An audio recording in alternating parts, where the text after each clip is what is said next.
Hey, what's good people? We are back for another Wednesday edition of The Pulse. And the usual cast is here, as always. And, well, we're going to get ready to get started real quick. We'll start up. Well, actually, we got Deuce back. So, we got a special guest, Deuce. I know. It's almost special guest time again, man.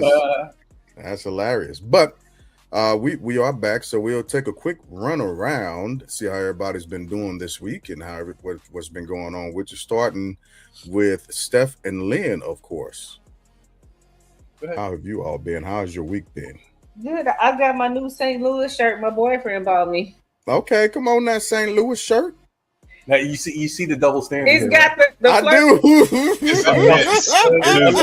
All America can see the double. I mean, I ain't even call it double, so I'm just call it the double. And y'all know. I gonna say nothing. The double that is wild. So y'all Jay Glass and Rich, y'all like the fleur de lis? No, I was like, what? What's up with the fleur de lis? But then I learned something, Saint Louis, the whole French background and everything. Yeah. So they're bringing it back. Because I'm used to the bird, the red bird. So y'all into the new design? I haven't been able to look much into it, but now that you say it, I will. You, Rich? I haven't followed the baseball Cardinals in so long. And okay. Gotcha. As long as they win it, I'm good. I know. Baseball Cardinals. Certain things you don't do coming from St. Louis. You don't want that fight. I know that's right. All day. But other than that, it's hot. It's hot, but it ain't just hot here. And I had to change my shirt. Give me a second, Steph. It looked like somebody put a stain on the screen.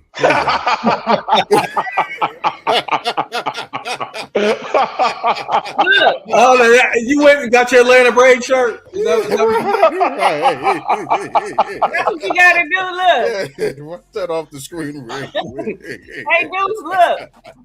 My screen.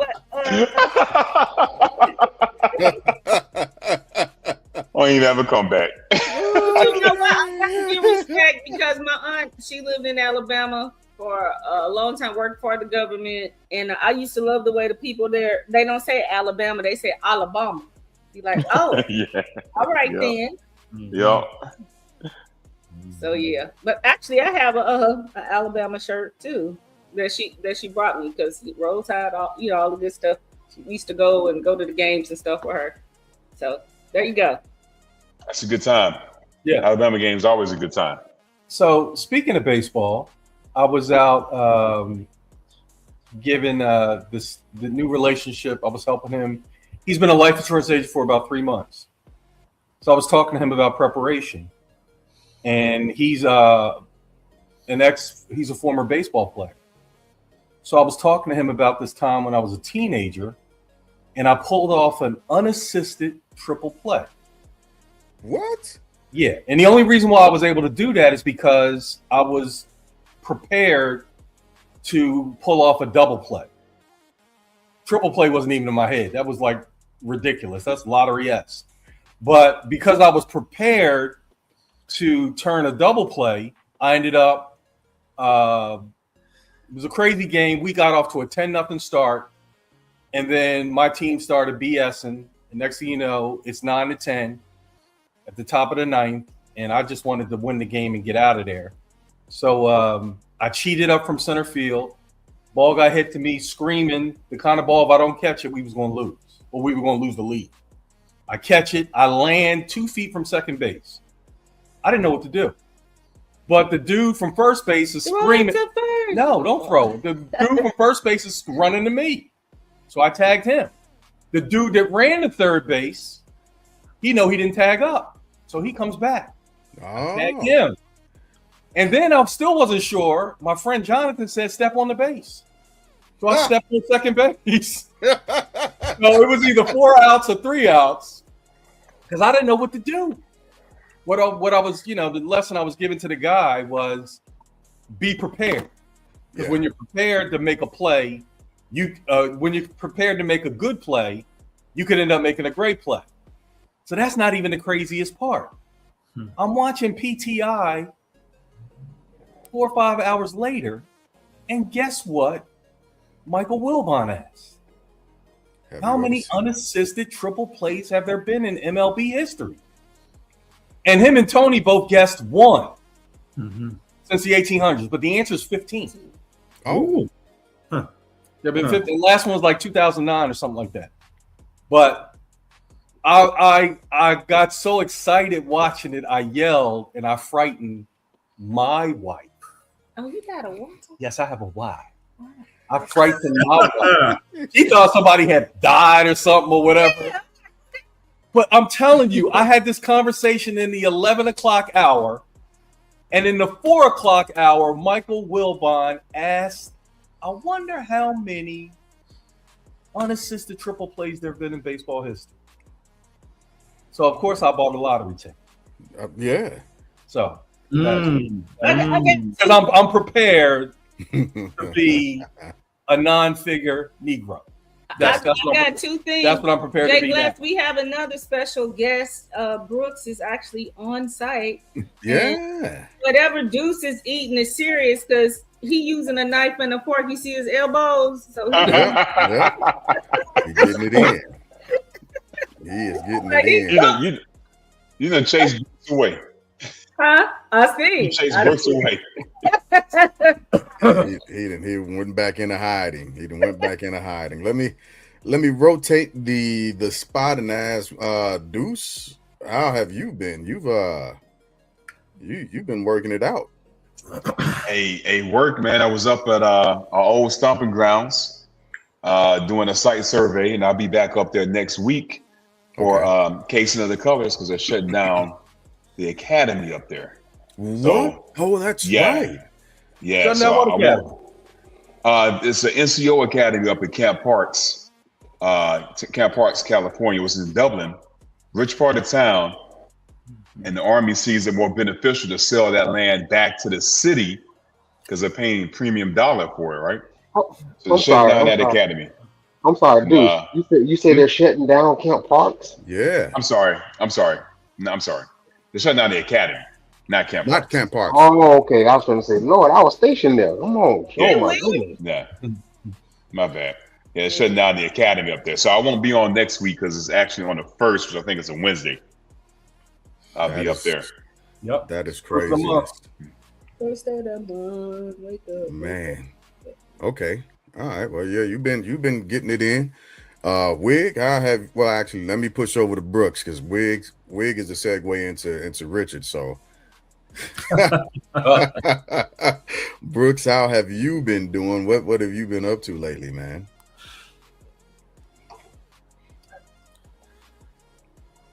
I don't think he can hear us. Thank you, Stephanie, for the shout out. By the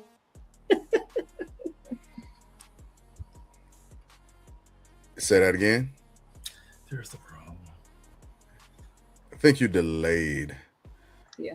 Having some Thanks, audio. frozen. Yeah, you froze up on us, my brother. You froze up on us. Dang it. Rich taking notes. Hold on, man. Let me get my notebook ready. Rich over there taking notes. I'm about, that's the problem. Nah, he about to come with some points. Hold on. We can hear you now. Look at him. He about to get an A on the test. He got on some sandals carrying a 1. Damn. On his toes. Damn. But yeah, we could hear you for a second. You froze back up on us, Brooks. So you I don't know if it's and it's crazy because you're in Silicon Valley area, man. You should have the best Wi-Fi in the world out there. Data center still in it. Yeah, man. There you go. Yeah. But until he gets back, Wig, how about you? Hey, I don't know. I think I'm good, bro. I got to spend the week with my granddaughter. I got to learn a lot of stuff from her that she ain't before. So you can imagine how them conversations went. Oh man, that's amazing. You talking to a genius. I'm telling you, a 4-year-old girl for sure. You know everybody. You know everybody. I bought a pizza, a play pizza oven. Let me tell you, we played with like 3. She got 3 baby dolls. We playing with the baby dolls. What is it? Madison, Harper, and Raspberry. Like she worked at a club or something. Oh wait, what's the last one's name? Thur. Raspberry. but she got on a raspberry dress, so she just called her raspberry. Oh, boy. But the crazy part about it is, I got complaints about the damn restaurant because I was the only customer there, and the piece was How much was the pizza? Oh, Brooks dropped and messed his audio up. Oh man. He done mess Wig's audio up. We need to work on tech support. I don't know where your tech support. I'm Nah, kidding. Well, actually, Raspberry said he's not paying that bill. Stir fry tech support. No, not today. I'm in Kansas City area right now. So Okay. yeah, I'm with Maya. Hey. Okay. Yep. Is there a World Cup? Is there a World Cup match in that area? Yes, there have been several. I was going to try and figure out whether or not I wanted to people and go see the sites sometime soon. You should. Well, yeah. I don't know because they also got a killer on the loose out here. Like there's a dude that was out here. Serial? Dude, he's not a serial killer, but he's been pushed. That's for sure. Okay. Yeah, he I don't know if he broke out or something, whatever the case, he shot some stuff up and he's still at large. So yeah. Can you hear me? Like that. Yeah, we got you. Okay. That's two. You on it twice now. Yeah, but I'm sorry, my son had called me. But yeah, I had a complaint about the restaurant because I was the only customer, and my pizza came out wrong. Damn. And she want to get attitude with me. Oh, Did you like I ordered the wrong thing, and then gonna try to tell me what I ordered. So I'm like, okay, whatever. B. Harper in Madison now. But I'm telling you, that's like the awesomest feeling right there. Was raspberry your waitress? Especially with her, cause bro, everybody get to experience that. Hey. That was my week plus watching World Cup. Haiti's been robbed. I'm just letting you know I'm upset about that. Haiti been robbed. So, but that was my week. Well, keep your eyes glued to the set of the World Cup because next week we're going to be talking about that as well as the influence that the different nations have had on the economies that they're in. But we'll get around to that next week. We'll get around. Wait a minute, hold on. Mr. Wick said that Haiti was robbed since 1804. Is that what I heard? Speaking of 1804. Or was it 1801? When were they robbed initially? Initially. Yeah, probably before then, right? He's talking pre-World Cup history. Right. Well, he's talking about being robbed, and so I'm going back to Haiti's history, so I'm sorry. Glass, I can hear you, but I can't hear nobody else. Oh, man. Okay. Well, try and drop down and come back up. Yeah, no problem. So I did actually have a bit of it's a quick session with the platform's tech support and let them know that these glitches are happening, and they need to figure this out. They got to figure this out because this is all software stuff that can be fixed. Yeah. So, but all right, we got you, Wig. Glad you got auto problems tonight, brother. Yeah, that's what I was just talking about. Can you hear me? Weird. Can't hear you. Man, it's gonna be a tough one for you, bro. Give me a second. You've got a couple of things up here I got to clean up in the background, and maybe that's part of the problem also. So I'll try that, and come back in a second, Wig. Try to log all the way out, and then come back into the actual platform. Oh, you're already back. All right. How about are you with us now? I can hear you, Glass. Nobody else has said anything just yet. It's just me. Yeah, I heard Miss Lynn say something just now. Okay. All right, Steph. All right, so we good to go. Can you hear us? Yeah, I can hear y'all. All right. Well, let me give what I've been doing here lately. I was in Florida last week, and I'm in the Kansas City area this week. What part of Florida? I was in Orlando for my daughters. They had a competition. Yep, and I've got a couple things happening here this week. I went to a restaurant called 1804. It was a Haitian pizza parlor, and the food was good. Don't get me wrong, but I should have done a better job of looking at the prices because it's the food was worth it, absolutely worth the price, and so I'll leave it at that. If you are in the Atlanta area, I highly recommend visiting 1804 is the name of it. 1804. That's the Haitian date for liberation. From Toussaint France. Louverture. Yes, from France. 1804. 1804. And it was really, really good though. I enjoyed the food. I enjoyed the atmosphere. The music was a bit too loud for my liking, but I could just be because of my age. I don't know. I don't know. But it was good. It was good. It was good. And of course, Mr. President, how has your week been so far? Only happy thoughts. Only happy thoughts. Okay, well, you know what? I will simply say that when you believe in your one moment in time, everything's possible. I think you need to sing that. Yeah. And good catch. And hopefully when I ever have a fall off and I get high on drugs and I come on the show and I fall off my seat and I get back on my seat, that you will still respect me and love me. And when I'm dead and gone, Mr. Glass, you won't be going on TV trying to look important and saying, well, you know, he was nice and everything. We came on the show once and got high and fell off his chair. You say high and dirt. Well, I'm high now, so I ain't gonna lie to you. I'll let you alone. Wait, you Denzel? Huh? You Denzel? There you go. I'm high now. So. I'm drunk right now. So I ain't gonna fall out the seat. So hopefully y'all won't disparage me when I'm dead and gone if I have some character issues like other people in the community would. Not the culture, the community, other people will do when you're dead and gone.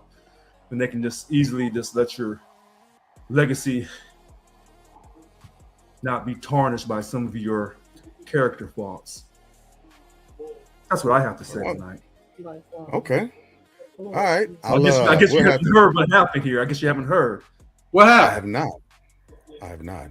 Well, Oprah was doing an interview or something and brought up the fact that she said that Whitney. Yeah, I didn't appreciate that. What happened? I didn't appreciate what Oprah said. What'd she say? Richard. Yeah, we couldn't hear what she said. Because he stopped. Oprah, well, because Big was saying he didn't appreciate that. So okay. Oprah was talking to someone. I don't know the exact format, and she said, "Yeah, Whitney came on the show high, and she fell off the stage, and then she begged Oprah and her audience to not tell anyone." So Whitney's, I guess, sister-in-law Pat Houston said that wasn't true. She was not high, and she came on and it was dark, and she fell off because it was dark. They were doing the taping or whatever, and it was dark. Yeah. So, you know, my thing is, no one's perfect out here. This Iran MOU contract, it's not perfect. Nothing's perfect. Nobody's perfect. We all have some things we've done wrong in our lives. You ain't never met Maya, but go ahead. So for Oprah to even have to bring this up about Whitney. You know what, Richard? That tracks because I saw today on Twitter, they had a video of Oprah on stage tripping and falling. Oh, wow. Oh, that's why. And I think that was like in response to, and what is Oprah doing? Having Clive Davis's back this week? Because you know what? So my goal tonight is to act like I got some sense and to be professional. And I don't want to go down the conspiracy rabbit hole on who did what and when and how and where regarding certain people in Hollywood. And I don't want to be accused of being anti-Semitic or anti-Israel or wait a minute, I am anti-Zionist, but okay. So, you know, I'm gonna be professional tonight. And I want Whitney to know that there are people in the community who were not so loudly vocal for her who still have her back. Amen. And even though Oprah has made mistakes, and I think that Oprah probably has the greatest, almost sounds sexist, I can't think of a female's voice that's more powerful in the tone on TV than Oprah Winfrey's. Sure. I think she's one out of a trillion. No, I think that's a fair assessment. Yeah. So she has survived and survived and survived. And I thought it was a testament to the Black woman, her ability to go on TV in the early 80s as an overweight Black woman and say, I'm not going to give up and I'm going to fight to the very end. And I think she did that exceptionally well. And I think that was an inspiration, not just to Black women, to also to white women who were overweight, and white and Black women and all women in the middle class and the working poor. So when I look at Oprah's legacy, has she done everything perfectly? No, she hasn't. But nobody. She was canceled a couple years ago. So, in our community, we try to put forth our best, but sometimes we make mistakes. Testing, 1, 2, 3. Can you guys hear me? Yep, we got you. Okay, yeah, go ahead. So that's all I have to say. Go ahead. Excellent. Go ahead. I apologize. I had to switch from my phone to my computer. Okay. I'm gonna fix this whole visual aspect of it. You look like a kid. It looks like he's 10 years old. Thank you, Lady Medeiros. Thank you. I just gotta fix it. Okay. It will be fixed. It'll be fine. Yeah, absolutely. Wow. What you saying, Richard? One thing is Whitney Houston. Look, she is in heaven and ain't thinking about nothing that's going on down here. So. Yeah, we ain't sitting there when Oprah decides she want to be big or small. Hey, but here's the thing with this. Make our mind up. Here's the funny thing about this. There are no perfect people, regardless of what race you are or what ethnic group. There are no perfect people. So when I go back to that UFC fight last weekend and I hear this man call Michelle Obama, quote, a man, whether he's being truthful that he thinks that or he's trying to be sarcastic or whatever, the fact that you have the audacity after beating a Black man in the ring, see, that was critical, see. I knew they'd find a Black man that he could beat. And that's why I don't really care for the UFC, because I think a lot of times they put Black fighters who are not at the very best against white fighters, and then the white fighters can try to get a victory over because you can wrestle and do anything to win within a certain confine of the rules. And so that most of the time they're Black fighters who are UFC champions, actually. Hold on, I was going to get to that because I know the big heavyweight that retired years ago. What's his name, Brooks? John Bones Jones. Yeah, so that's a bad boy. But when you look at the opportunities of white fighters to win fights against non-whites, when you can include wrestling and everything else, it goes up dramatically. Where if you go into the boxing ring, where the only thing you have is your hand skills and up on your feet, those chances of a white fighter beating a Black fighter goes down dramatically. So I've always had my concerns about the UFC and Dana White and how he came aboard, because I felt like there may have been a little bit of a racial tint. I said, well, maybe I'm just being too sensitive about this. So other Black folks are supporting this UFC, so I'm gonna fall back and be quiet. But when I see what this guy did last weekend after beating that Black fighter, and then he wants to say that stuff about Michelle Obama, you see, and this is where I said when that comedian Drewski made fun of Erica Kirk, and I didn't care for that because I wanted to be consistent. So because some men will say things about women and they're being sexist about it, and maybe racist too. Other men, maybe not. But since we as men don't have a good track record in our treatment of women from the beginning of time up to now, it's a tough thing. So I look at everything on a case-by-case basis. And that's why I was saying about women. Gross because the rival between John Bones Jones was another Black guy. Okay. Fair. He was a rival. I forgot his name, but he was a little heavier set. Black guy. He was badass, actually. How about Cormier? No, not Cormier. Go ahead. It was Daniel Cormier. Yes. That's what I just said. Cormier is the pronunciation. Yeah. I'm saying that was the rival. Right. That was the rivalry.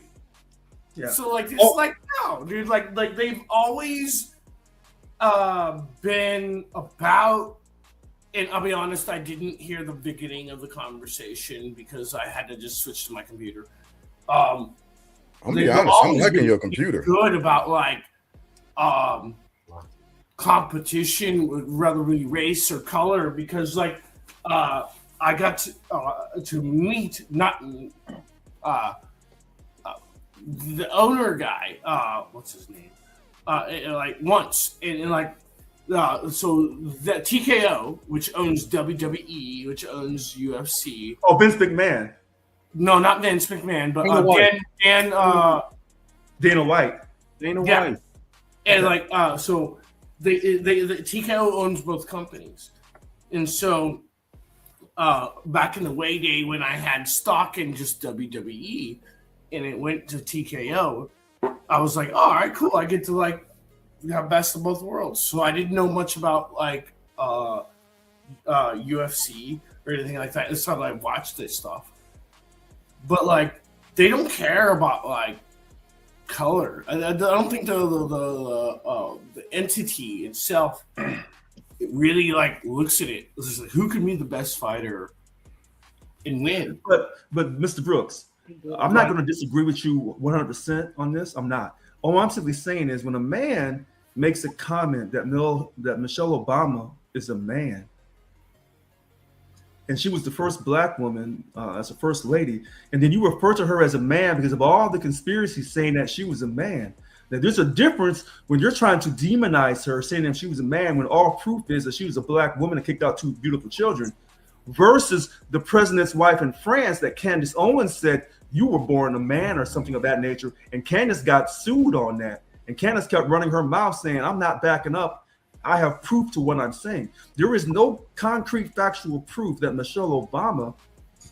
See, but like if we're going to devolve into these situations, that's silly because like we know, everybody knows Michelle Obama is a woman. It's okay. You know what I mean? Like, no, that's what makes sense. It's so dumb to get down in the dumpster. Even though Tues is wearing the dumpster fire Alabama shirt, and I give Lynn a lot of shit about his USC hat that he doesn't wear anymore. Thank God. And I can go get it. Right? You know what I mean? Like you know. I don't know. Like, I can go get it. You can't be like down in the pig pen. You know what I mean?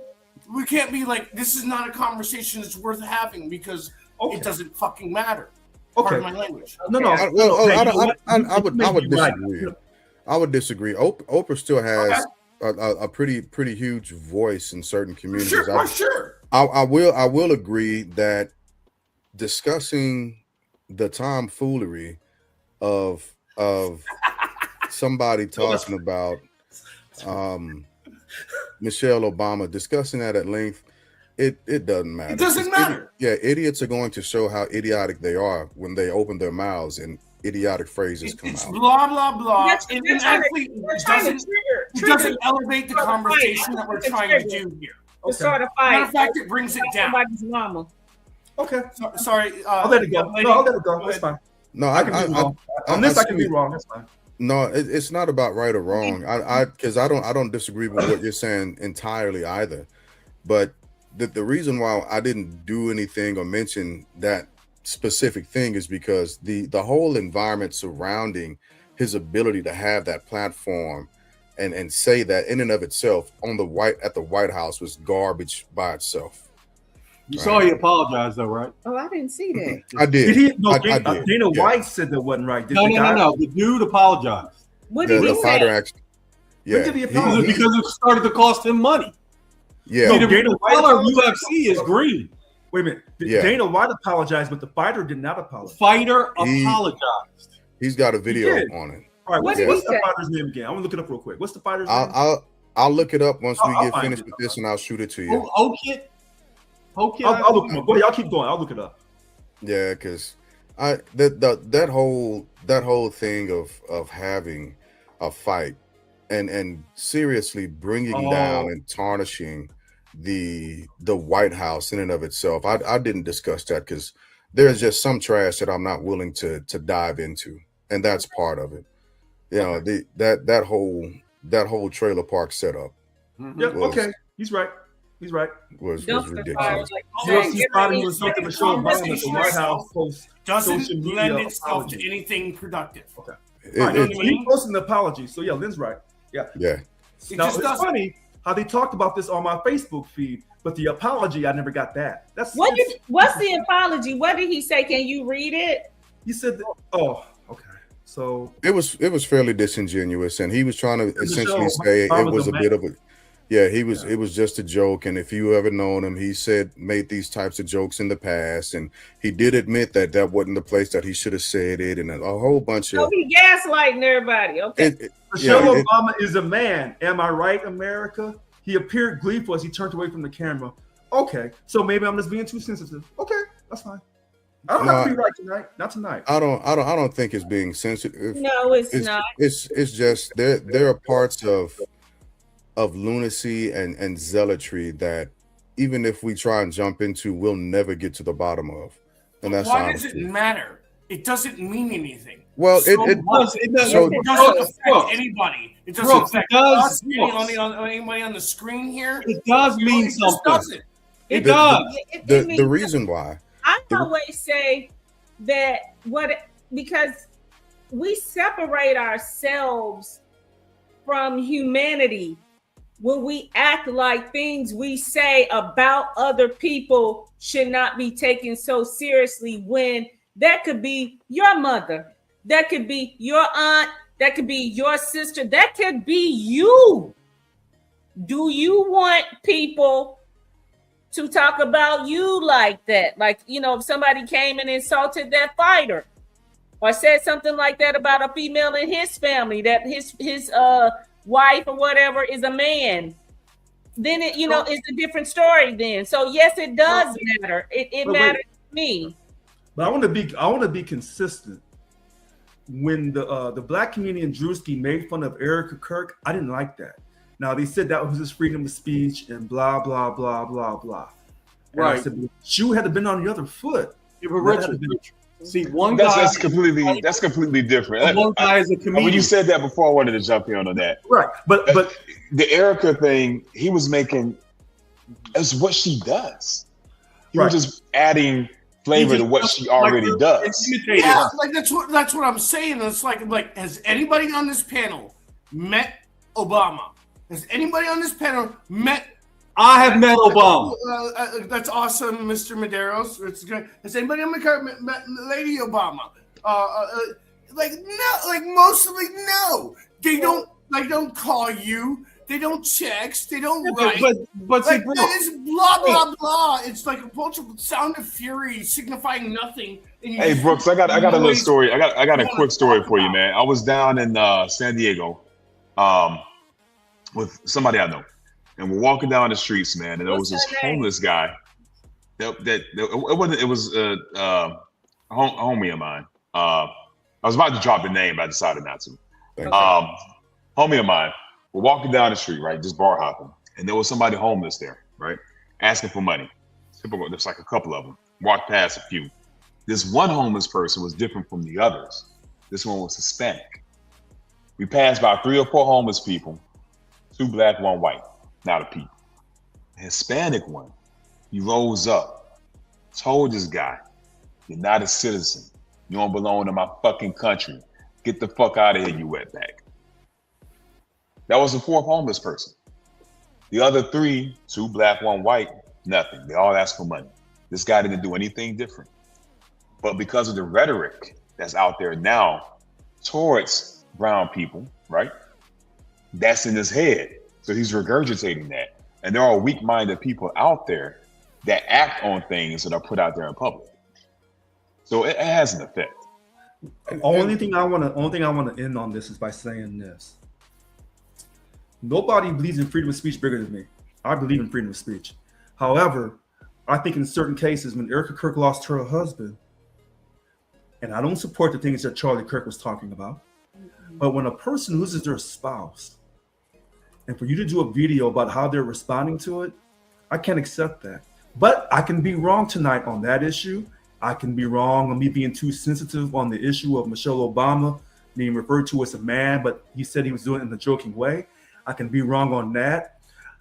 I'm not so sure I want to take the loss on the Oprah situation about Whitney Houston being dead and now saying some things that didn't need to be said. I'm not so sure I can accept the loss on that conversation. But I'm going to remember, because I'm writing down what people are saying. And we start talking about this Iran, USA-Iran MOU, I'm going to bring these words right back to y'all. Yeah, and also remember, I think they're solid words. Yeah, I do. And situation dictates. The reason why I don't want to get into the bottom feeding of a UFC fighter is because that's the type of crowd that it plays to. And I think our audience, outside of the comments that happen with, that I anticipate getting from MAGA, I think our audience deserves a bit more of a intelligent discussion on other topics that don't jump into the divisive, the normal American divisiveness. Now hold on. Let me say this. The defining or mischaracterization of a former first lady is absolutely a huge thing, and to purposely misgender her does multiple things in various different spaces, like Deuce was saying, and it goes to like a bit of what Deuce was saying. We have ignorant people who will act on foolish words because they found power in their idiocy. And so not only is he being irresponsible, but he's horribly discrediting the office and the legitimacy of a former first lady of the United States of America.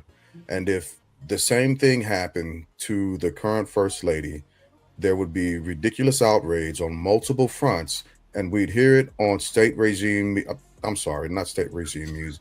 I meant Fox News. We'd hear about it on Fox News, and people would be up in arms. Little said, comrades. So, James, I would say the same thing. Like, there's always an unwritten rule that you don't make fun of the wife of the president. You have said that. Yep, you absolutely have said that. Always like the unwritten rule. Yeah, like that's it. Like Barbara Bush is off limits, right?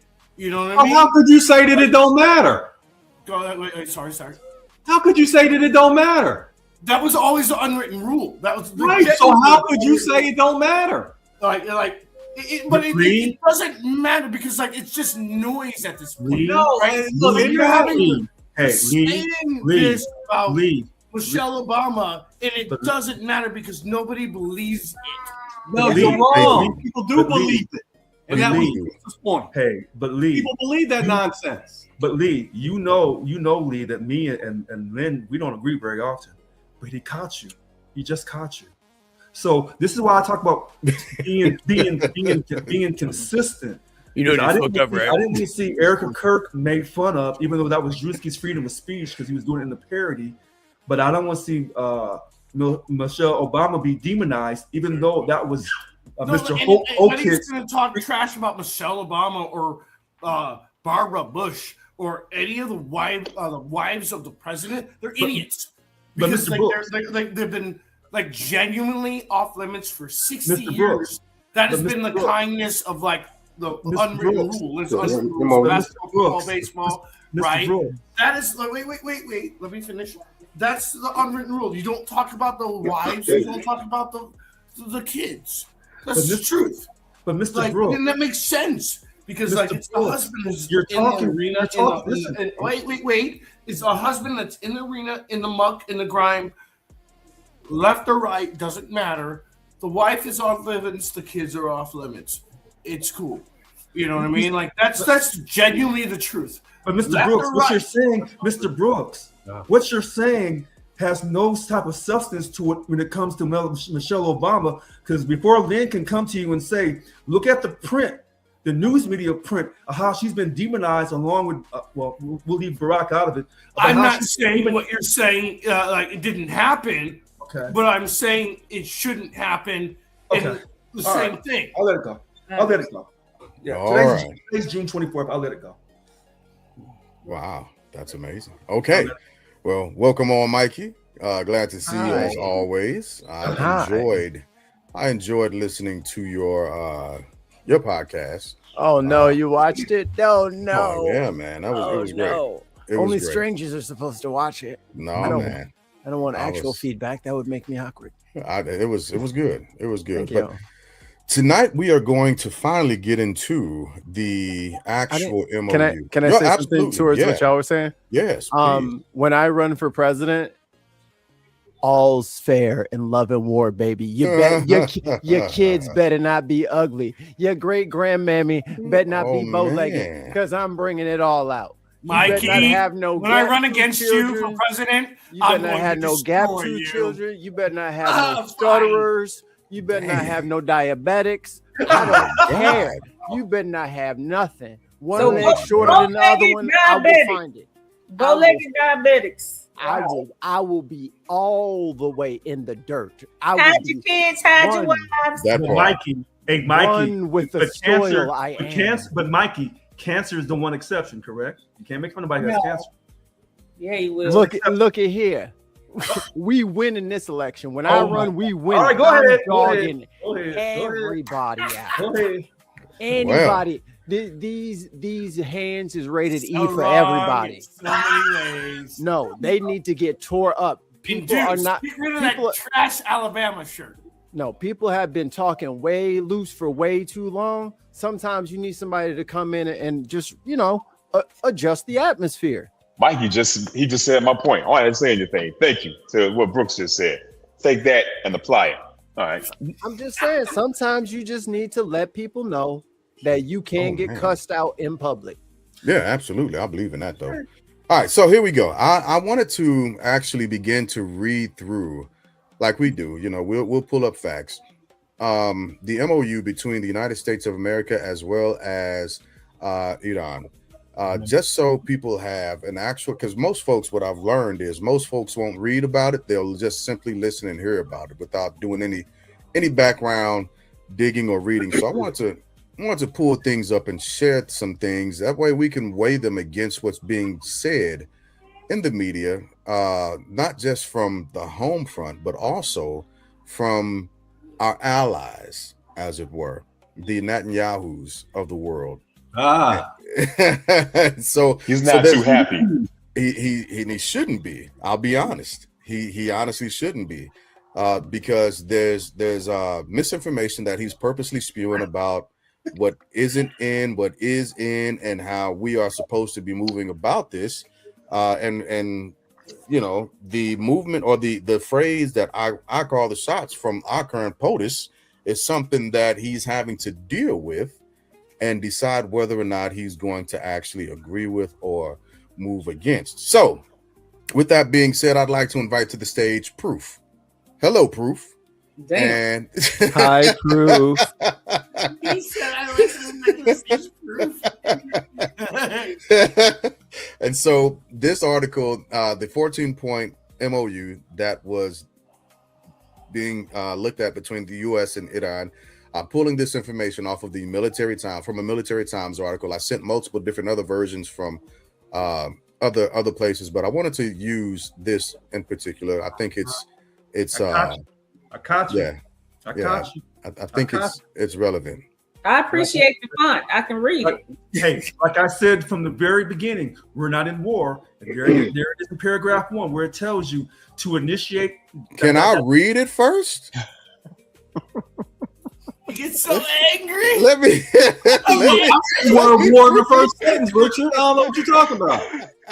Well, hold on. Because I'm not going to worry about that part just yet. But let me get to the first paragraph. I know we have to be highlighted. I'll get through the first paragraph. The United States of America and the Islamic Republic of Iran and their allies in the current war, by signing this MOU, declare the immediate and permanent termination of military operations on all fronts, including in Lebanon, and undertake from now on not to initiate any war or military operations against each other, and to refrain from the threat of use of forces against each other, and ensuring the territorial integrity and sovereignty of Lebanon The final deal will confirm the permanent termination of the war on all fronts, including in Lebanon and other provisions of this paragraph. Now, I want to say real quick to that, and then we'll jump to Richard. I know you want to hop in on me. I got you. Go back to that paragraph 1.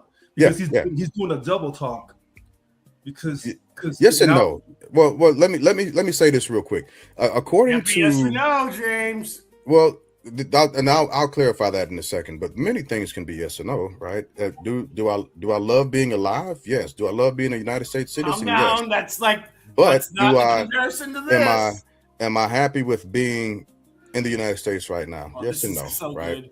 I mean. So anyway, so our allies have begun to say that the MOU did not pertain to anything happening in Lebanon. I don't know if you all heard that or not. That came from Benjamin Netanyahu when initially addressing the continuous attacks that the Israeli army had going into Lebanon when he heard that this was being drafted. And I just wanted to point out that this absolutely has everything to do with Lebanon and its sovereignty. As a matter of fact, Marco Rubio recently stated as well that they were going to that's funny, that they were going to actually be holding different talks for Lebanon that had nothing to do with this MOU. And I just wanted everybody to see in paragraph 1 of the MOU between the US and Iran that it does mention Lebanon and its sovereignty. And these aren't just ghosts in the dark or products of talks with Iran and the US. All right. Now with that, I yield over for everything else that's coming out of the first paragraph. So let me say, if you go back to paragraph 1. Yeah. Where if I'm Iran, I'm laughing at America. First you say in the current war, this is not a current war because Congress never declared it. And then you go later on and says, and from now on, not to initiate any war or military operations. So 1 minute you were saying you were in a war, then you say to not initiate any war. So which one is it? Number 1, you're not in a war because Congress never declared it. We've already established that fact. The last time we declared war was in 1942. That's a fact. No Korean War, no Vietnam War. Those are conflicts. Those are military operations. Skirmish. So let me ask you this: I'll stop did they satisfy that requirement when they mentioned the continuation of the sentence? What I got highlighted, skipping war now on not to initiate any war or any military operations against each other. Does that satisfy that actual? Does it remedy the issue that you're pointing out, that friction point? I don't know because I'm not a lawyer. I'm not a lawyer or a politician, so I'm just going to give you factually. I think. Go ahead. Yeah, Mike, go ahead. Well, I think you're kind of running this through an American filter, and if we have international partners, war means conflict, war means fighting, war means bombs, war means action. You know what I mean? So our legal definition of war, whereas Congress does have to declare it, may not be the same in Iran or for Pakistan or all the people that are mediating. They all have to have something that we all understand and agree to. So that might explain the doublespeak because it is multiple languages that this is having to go through. Okay. Sure. Now, you know what, Mikey? Because you can say, how do you say our he wrote his E on that Iran, how you said it? Iran. Because he says it like that, I'm gonna fall back. I say Iran to keep it simple. Yeah, then they don't like Iran. It's a slight because it's Iran. It's just like it's like when people call Qatar, right? It's not Qatar. They enunciate it different, and I'm glad. Qatar? Yeah, Qatar. Yeah. Oh, Richard. It's like if they called you Richard instead of Richard. Yo, that's kind of slick. That's kind of slick. It's like you're like President Rashad. Okay, paragraph 2. I'll let it go. so I want to point out for future references and mark my words when we begin to lean in a little bit further when Marco Rubio begins to push forward for whatever reason he has, what other intentions he has, with making different, I don't want to call it concessions, but when it comes to Lebanon has been mentioned and considered in this MOU, and there has been many people that have stated that it doesn't, notwithstanding any other rhetoric that's come from POTUS here lately, right? But Lebanon has been mentioned. All right, here we go. Continuing further in paragraph 2. It starts up here, and then we have to get, just, I don't know what that's about outside of ads, but the United States of America and the Islamic Republic of Iran undertake to respect each other's sovereignty and territorial integrity and to refrain from interfering in each other's internal affairs. That has never happened. So now, point 2, paragraph 2. It's never happened. I agree, Mr. Brooks. So what I'm saying, if I'm Iranian,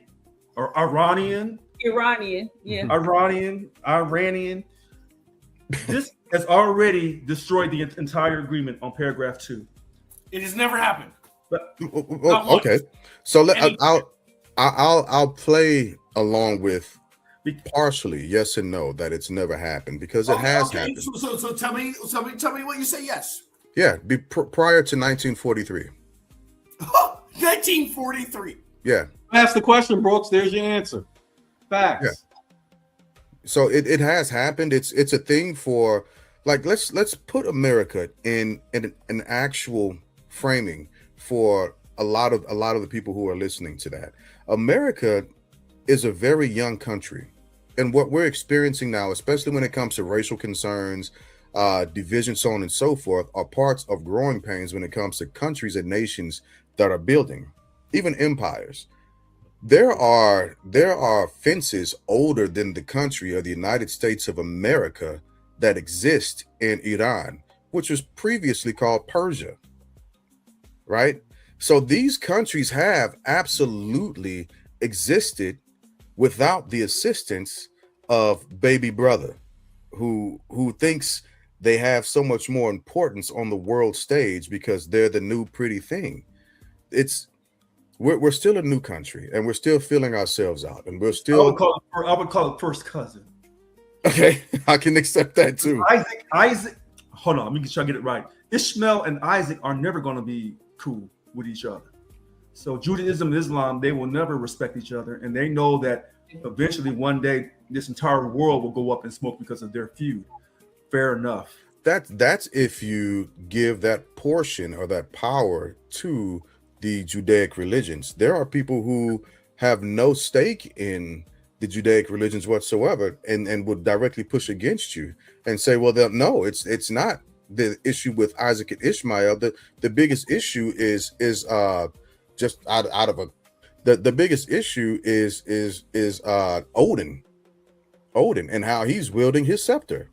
So when we were talking earlier about, I don't want to be considered anti-Israel, or anti-Semitic, but I said I will be considered anti-Zionist because that's a political movement. But to stay consistent, I'm also anti-American imperialism. So I told you I'm the type of military veteran. I joined the military to protect us. Other people join the military to go take you out. And when you talk to veterans, it's always easy to see what type of veteran you're talking to by their mindset.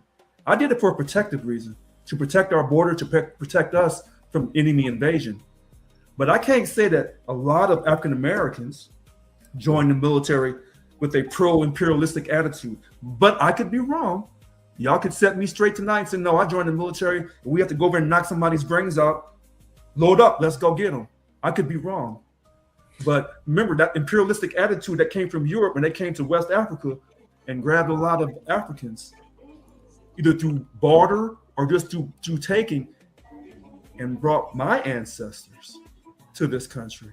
So I want to be the first time like that I knew of my friends growing up in the Midwest who went to the military is like you really have a couple choices. You're either going to go to college, Ohio where I grew up, Ohio State where I did, or like you go to the military because like that's the way you can go.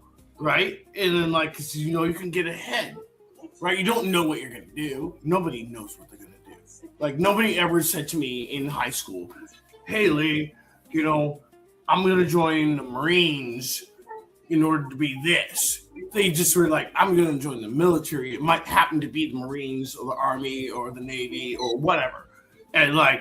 They were trying to get ahead. Didn't have anything to do with what they're going to do in the future. It was just to try to help them be a part of the future, I guess. The best way to say it. No, I think that's a valid point, Lee. What you got, Steph? The other thing is, don't forget the vast amount of recruiters that were sent to our schools when we were leaving or about to graduate. So it was about neck and neck. You can go join the military. So sure. You know what I'm saying? I don't know what this sound is. I don't know either. Oh, I think it's my kid. No, that's different. No, she could be on her and stir fry. I know, right? She's just like, she's like singing the songs with the Wiggles, but then she's like singing her own song, and I'm like, you made the words. You're doing a solo. Mikey, don't hate. Right, let her do her thing. She got music in her. I'll just mute. I was telling y'all what she was doing. I'm just saying she over here is supposed to be doing apples and bananas, and she like girl. That's Beyonce.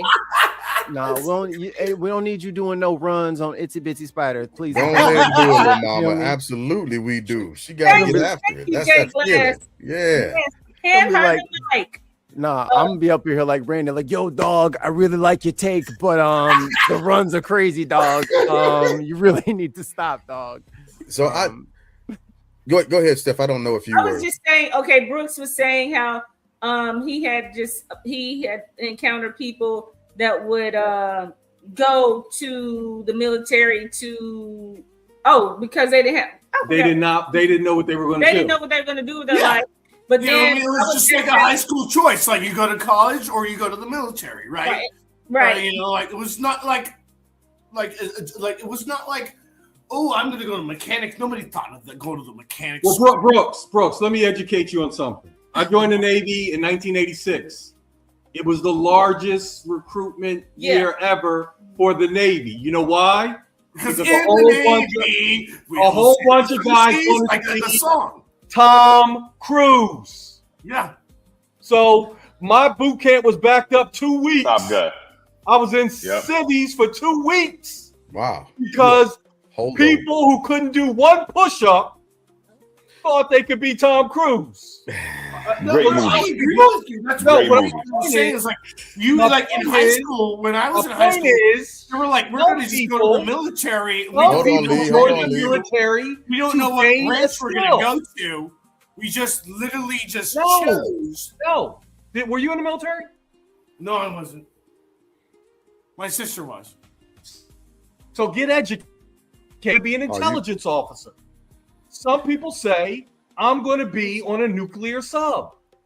Some people know exactly what job they're going to have when they get out of boot camp. You take the not all, but some. And that's the education piece I wanted to give you. They were accurately, I'm sorry, they were recruited. Maya's in my head anyway. They were recruited because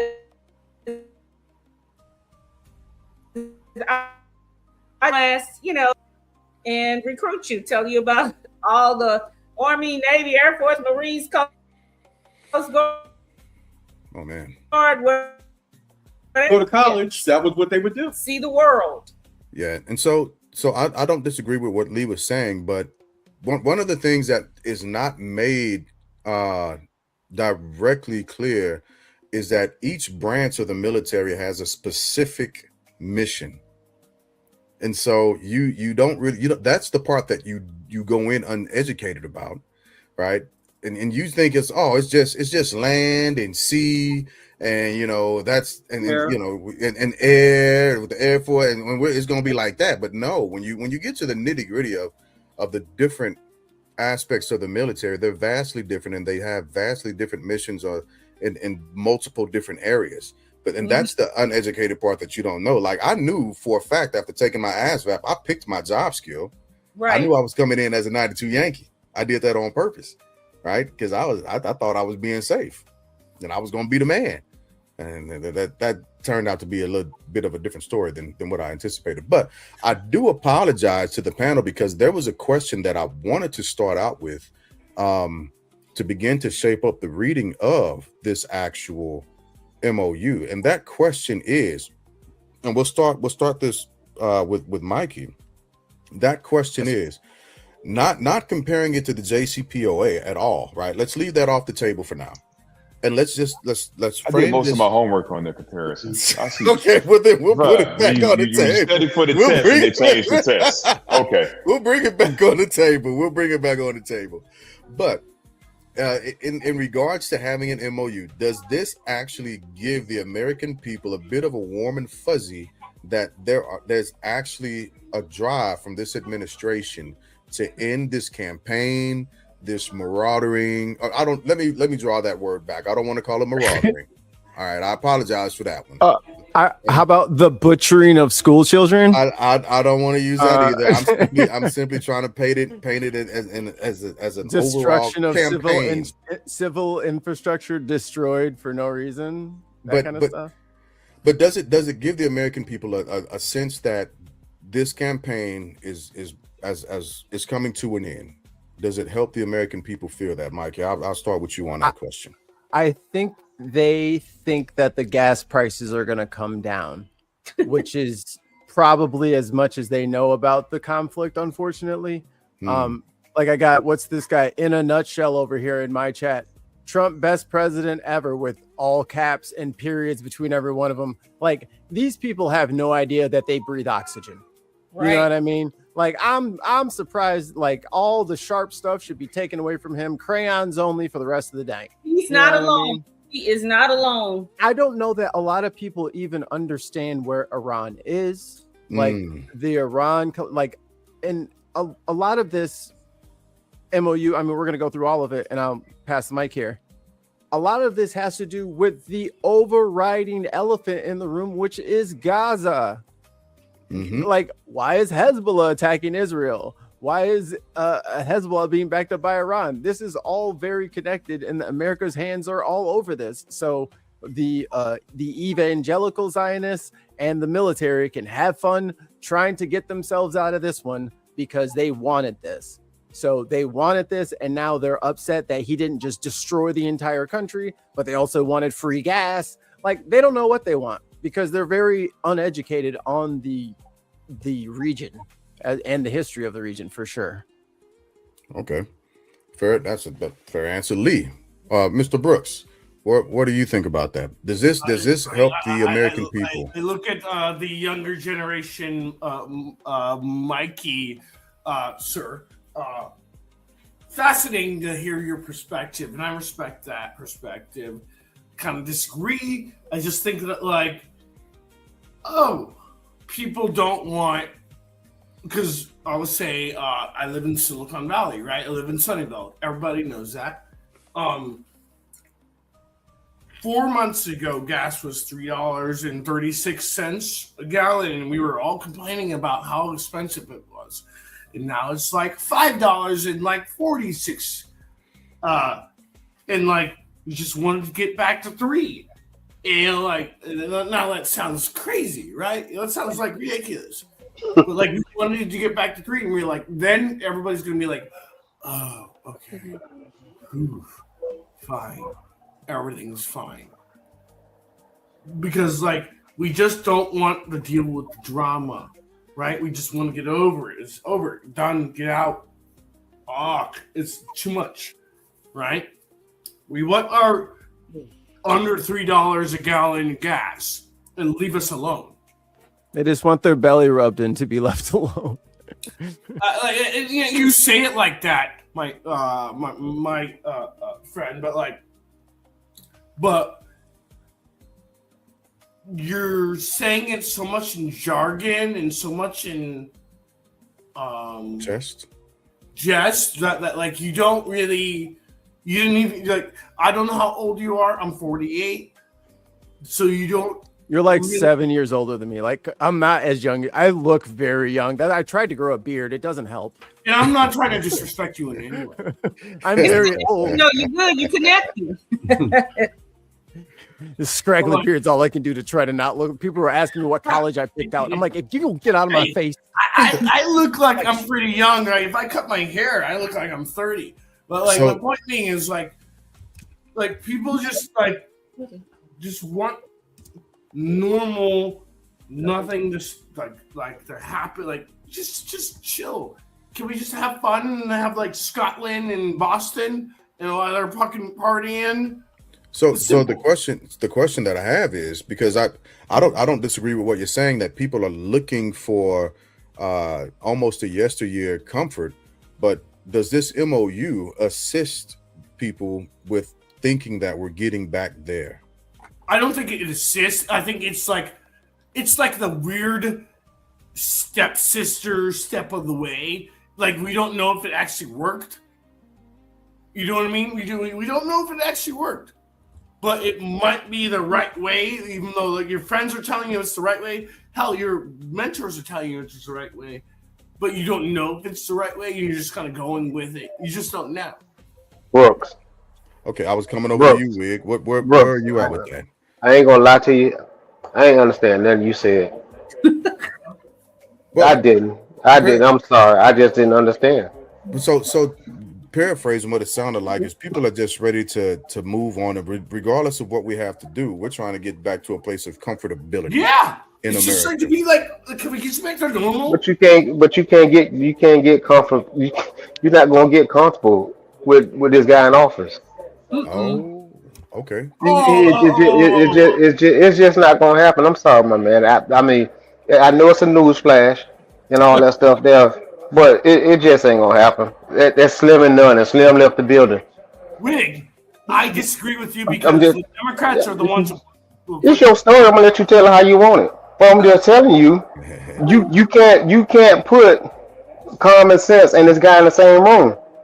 The Democrats are the one who put Donald Trump back in office because they're idiocy. It's your story. I'm gonna let you tell it how you want to tell it. but I'm just telling you. I'm telling you, stupid left in the room a long time ago when this guy got in office. So I'm just, only thing I'm saying, Brooks, is this: this guy has did nothing. I had a saying the other day. I thought about something. I said, people that support Trump don't support Trump for what he does for America. They support Trump because of what he does for people that they don't like. Yeah. Interesting. Wait, say that one more time. People that support Trump he's not graded on the success of what he does for people in America. He's graded on the people or what he doesn't do for the people that they don't like. That's why you can never satisfy their hate. So what happened when all the Democrats last election lost and then got Trump back in office? So how do you reconcile what you're saying right now, which is I like actually, and be like how you get Trump back in office and what That's they did typically how wrong? elections work, though, right? One party loses, the other one wins, unless I'm wrong. That's how it worked. But I think nobody was able. I think some people knew in this country, but some people had to find out the measure of hatred. Some of these people that go to the voters box, they rather cut off their nose to spite their face. So you're saying fuck around and find out kind of thing. No, I'm just saying they hateful. So You just can't fix stupid. It doesn't equal a popular election win. It doesn't equal the House and the Senate win. But what you're saying is close, but like So Mr. Brooks, even giving you all that, Mr. Brooks, he got the House, the Senate, the Supreme Court, and himself. How many bills have he passed? He just canceled one today. He did. That would actually, do something for the country. Yeah, like actual work. You know, Mr. like America First. when you go to work and do your job, something that something. I want to cut in. I want to cut in real quick. Congress only worked 89 days last year. Go ahead. So that's all I'm saying, Mr. You Brooks. work to do work today. He vetoed. Well, not veto. What is it? He canceled the He signing. canceled. Yeah, he canceled it. So there you go. He didn't. Mr. Wick, I'm asking you. Then, if that's your narrative, why did the Democrats lose? Gaza. But if you're talking Why did about the- the presidential election, we can run back to that at another time. No, we don't need to. We don't need to. Yeah, that's not. Yeah, Right, the reason why I'm saying that is because Democrats are dumb. we're because at this point we're closer to November than what we were to the presidential election. Yeah. And this November is going to highlight whether or not we're still in that space of stasis before the presidential election, or if we've moved to a different area. Yeah, or we're James, not. So, and what happens? Scotland, here I come. Listen, only thing I'm saying, though, Glass. Party. Hold on, Brooks. You Hold know on, Brooks. what? Go ahead, Wade. Mikey, Hold on, Brooks. Hold on. Go ahead, Wade. Only thing I'm saying is this: as far as this MOU, listen, I kind of can't put it into words. I'm just saying that. What do we got out of this? What has America? Where has the general public gained out of us doing what we did? Okay, so I just want to make sure I'm just to surmise where you are with that is this is nothing more, nothing less than more lips bumping. Right. I mean, what are we getting out of it? What literally? I mean, the amount of money we spent on this whatever this is what they supposed to been doing. You could have got health care for people. Yeah. Education. Yeah. You could have paid teachers more. Yeah. The VA. Yeah. You know what? I mean, come on, man. Let's put our I ain't gonna say just say sympathetic. You could just put those people's shoes on that don't ain't as confident as we are. Yeah, empathy. And yeah, it's that's the word I was looking for. He has been stalled. It's just for what? If I just feel like he's stalling on everything, but for what? Just to try to entertain us, or entertain the people that he wants to entertain, or to help his own ego or fuel his own ego. What do we do? It's just we're just watching The Apprentice. So and I said that last year, but just to go back to a little bit of the question stuff, and I'm glad you jumped in because I was moving over to you and Lynn in a second. The MOU being out there at the very least, does it have no impact on your thought of us pushing forward to end this conflict? I won't call it a war. but to end this conflict, does it not at least help you a skirmish, right? Does it not help you at least look at that? Or well, it says war in there like the first it does, but only because that's what Trump says, and like he will say anything. And I like what Mikey said about it. This is from a world aspect, not just a definition, like different terms and definitions that actually have to come into play. So as we see it, and as we're continuing to go on through it, does it help you at all, Steph and Lynn, to say at least we're trying to do something? This administration is trying to do something. I'll tell you what I think, because this is right in my wheelhouse with how I sort things. So, are we better off, the same, or worse off? And worse off comes right off the page, because we've lost money, we've lost lives. And Deuce hit me to this earlier this year or last year. The Strait of Hormuz used to be what? Open. And controlled by who? Oman and Iran.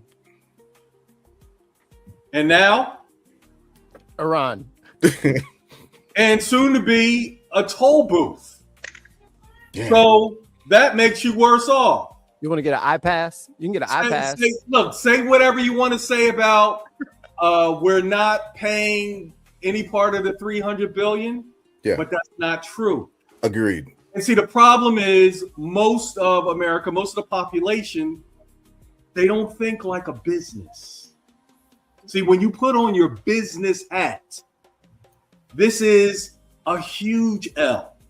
And then some fun that I've had this week is I asked all the AI bots that I get down with which agreement was better. And what do you think? What do you think Chat and Claude and Meta and Gemini, what do you think all those dudes concluded about the two agreements? Which JCPOA by far. The JCPOA by far. Exactly. But we're so what are we, what are we doing? So now we're in a situation where you tore up an agreement. This is like a free agent who tears up his players option and then goes out and gets I was talking about Le'Veon Bell today. That dude let 17 checks for $975,000 from the Steelers stay in the mailbox. Jeez. Then he went to the Jets because he was going to change the running back game. And what the Jets do after 1 year? See you. Cut him. Cut him. But, and now he's online as a Trumpster. But, and I'm not surprised because that's so correct. But we're concerned about the algae in the reflection pool. At least that's what's coming across. You know how much I read? You know how much I read it will cost to truly fix that pool? $100 million. Listen. Guy. Give me $1 million and I'm on my way. I'm on my way. You will get it all out of there. You will drain it. 1 million cash. You will get the 6 million gallons. All you got to do is get some alcohol and some peroxide. Y'all and some Vicks vapor rub. The DC hood is too close for y'all to be having algae issues. If y'all don't put some plecos in that thing and call it a day, hey, them little algae eater joints. Better go get some of them Clorox toilet brushes. Better go. They have arrested people. They have arrested human beings for. But that's what we talked about. Sabotaging this pool. Yeah. And all they did was go look at the algae. And the UFC fight at the White House. But meanwhile, we got all this other stuff going on. Yeah. Yeah. Well, let me take a trip up north and pose the same question to Deuce because I know he did his homework with the JCPOA and I saw him scripting. What's up? Yeah, we're putting the compare and contrast back on the table. So where are you at with this when it comes to assuaging, as it were? I'm getting my thesaurus is expanding. You use them $20. Use those pensive words, man. Assuaging. SAT words. Actually, not to be dictionary. You know, they got the most words in the dictionary. He in the S section of the dictionary. Actually, it's assuage. Assuage, yes, okay. My enunciation to be pedantic, but so that St. Luke came out. Right. Where are you at with this, dudes? How are you feeling? And you, by all means, use your compare and contrast to dig in. I'm just gonna hit the highlights, right? So, all right. When's Trump's birthday again? Don't you say? God damn it, man! June 14th. Flag Day and Jay Glass Day. That's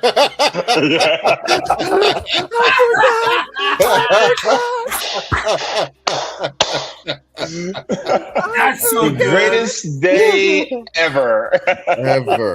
ever. So he tried to get it signed in, right? That's one number. The other numbers I got for you guys, 10 and 50 to 48. I'm pretty sure y'all know the 50 to 48 number. Somebody might know that one. I don't know. That was the I don't know that one. That was the most recent vote for the War Powers Act, right? Oh yeah, that's right. And the Senate signed off one. Yeah, and 50 to 48. Yeah, absolutely. Yeah. I think 4 Republican senators slided over to the Democrats. Yep. They got to wash their hands and stuff now. Yeah. He cost them up for that. Oh yeah, they done. They done. Well, Cassidy leaving anyway. Yeah. Well, exactly. Yeah. I hate how they wait to the end. That was strategic.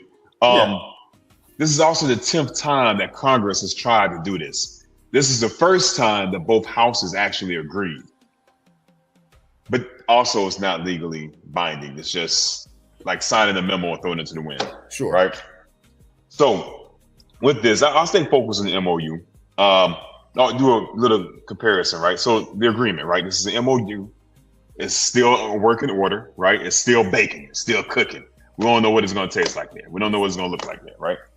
14 points compared to 159 pages for the JCPOA, right? Sure. Next, a big thing. He went in there talking about nukes. They're going to drop nukes on bombs over Brooklyn, right? That's what they're going to do. Yeah. Oh, wait, Does this cover Right. I agree Does- with yeah. Does this cover it? I don't think it does. I don't think it covers the nukes. The JCPOA. I think you mean ballistics, by the way. He talked about that, but not enrichment. The JCPOA had a cap on enrichment, right? They can only use it for the power of their country, not to drop stuff on us, right? On anybody else. There's no And for MRI talk on that. It's still ongoing. Mikey, you're talking about enrichment, but that's Alabama, not Ohio State. So. I'll the other sport. We gotta stay on topic. Stay on topic. We gotta stay on topic. Disparity. Also, so that's a big one, right? This MOU, I think it ends in it's like a 60-day window, similar to 60-day ceasefire to continue negotiations, right? We'll cover that in a little bit. Yeah. Yeah. Land covered tolls, the tolls. They're going to tax ships coming through the strait now, potentially. We don't know what that's going to look like. Trump talked bad about the JCPOA because we were paying. Yeah. This one has, what, a $300 billion reconstruction fund that's going to be developed between, you're right, not public funds, but regional actors over there and U.S. companies. Now, allegedly. Now, will those U.S. companies be bailed out by public money? Of course. Well, let me just talk to that real quick because I don't believe in that aspect of it, and the reason why is because we also were told that the ballroom for the White House was going to be built and paid for by private donors. Mexico's gonna pay for the wall, right? At the rate, I remember that, right? And at first the rate was what, 100 million, or something like from private investors, and then when it was pushed over to the American people, that went up by threefold at the video. No, it started at 200 million from private donors. Okay, I thought it was 100, but okay, 200 million. 200 million from private donors. For private donors, and then it jumped to 400 million. So it increased by twice the amount because the taxpayer was supposed to actually foot the bill. And I think the same thing would reign true for this. If right now they are saying that it's coming in at 300 billion at this point, it's going to at least double, and I'm going to say triple to those numbers. This is what has continuously happened with this administration.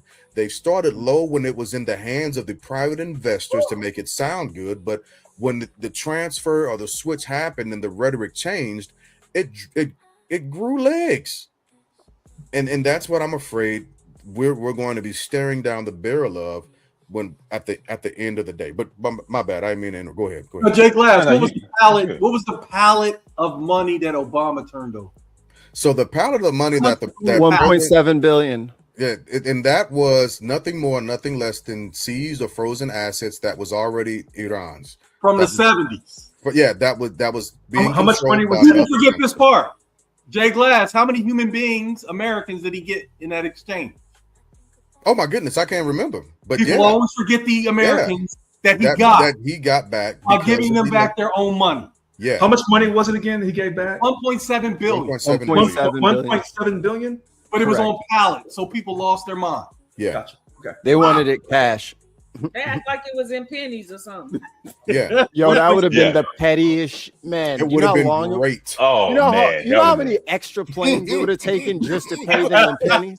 And I would have gladly paid tax dollars to see that happen. I'm just that petty sometimes, but the rotation of the earth would shift if we moved that much solid metal over the crust.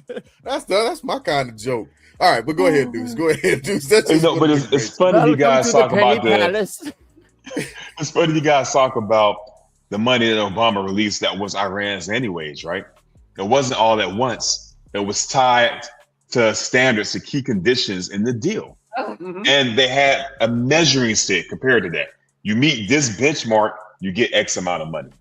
JD Vance said himself that is, what is it? What the joke said? there's no established benchmark. When we feel like they're acting right, we'll give them money. Yeah. And they also gave them a boat. This is going to be upfront money that they're getting. Oh, they get more upfront money than the entire Obama deal. Yeah, they can, and they release the sanctions. Yeah. They can sell oil. And now the strait is wide open, baby. Those sanctions. Up until they can start taxing people. And one thing I'll leave, the 2 points I'll say, and I'll relinquish the mic, right? There's no enforcement for the nukes. That still has to be developed and talked about. Yeah. Also, the parties involved in both deals. You had the Power Five, the UN involved in the Obama deal. Who's involved in this one? Kushner. Witkoff. Right. Witkoff. BB and CC Wine. BB and CC Wine. I'm surprised they ain't gonna send Dennis Rodman over there. They got Waldorf and Adler, the Muppets that are up in the balcony. Yeah. Them two Yeah. And yeah, great points. Thank you for that. Names. What are their names? Waldorf and Statler. Okay, yeah. Those guys. So moving the conversation over to Mr. President, how do you feel about this? Do you think that it's helping the American people feel better about what's happening, and it's a promise to an end, or is it just rhetoric? So I'm gonna have to agree with Lynn and Deuce. God damn, what? I got my pen. So I'll make this kind of quick. Stir fry got it. Right. This conversation tonight about this USA, Iran MOU. You got it right, Iran. Let's read my little prepared statement here. I will eschew from the schadenfreude of this MOU. This to me is a representation of the white man's arrogance that he can control the earth. I'm not with it. I'm just not. Not racially, not financially, not politically. I understand that Israel was created or reestablished May 15th, 1948. I understand the Arab world will never respect Israel, and they'll do anything to wipe Israel off the Middle East. And I understand that Israel will fight to maintain itself, and they'll try to kill anybody that gets in their way. So these two groups of people, Ishmael and Isaac, Ishmael being first, because he was born first. These two people, for religious reasons, will never get along. They'll never have long-term peace. So when people tell me that my belief in God is wrong and misplaced and blah, blah, blah, and I respect your freedom of speech to say that about me, here's the one thing I do know. There will never be long-term peace in the Middle East. Number two, I don't believe in telling countries they can't have their own nuclear power, because I've sat here on this podcast for consistency's sake and said every African country should be able to develop its own nuclear power so it can control its resources. So if I say that about an African country, then I must be consistent and say that about every country in the Middle East and in the world. Everyone should be able to protect themselves any which way but loose. Can I piggyback on something you're saying? Can I piggyback on something you're saying? They have a natural source of uranium in the country.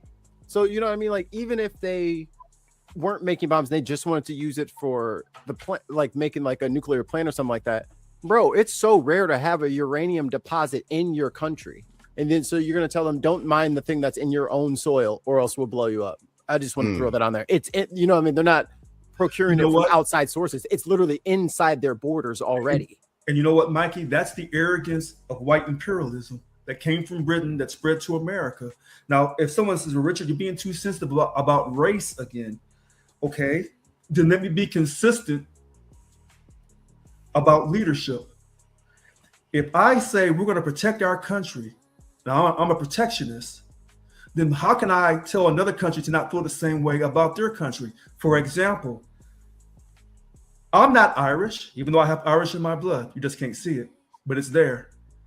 But when England invaded Ireland and took part of Northern Ireland, that today its capital is Belfast, I don't respect that at all. So when the Irish ask me about Ireland, I only know one Ireland, and that's a Dublin. Because I believe that every country should be able to protect itself. Whether Israel was created legally or illegally through plotting and conspiracy, it doesn't matter, because remember the country that I was born in. Some people say it was conspiracy to create this country. So however you create your country is how you do it. But you keeping your country through military power and any other trick, okay. So if I believe in this country and some of the stuff that we do is not right, but for us to protect ourselves, then how can I not give that same respect to Iran and Lebanon and Syria and Jordan, Saudi Arabia, Qatar, Oman, Bahrain? Like I want to give all those countries in Africa, because if I give all that respect to African countries, you'll say, oh, you're sensitive, Richard. You're being biased to other black people. You damn right. But now the righteousness in me says, if I'm going to be biased towards blacks, now I got to be biased towards all other people too. That's in the New Testament.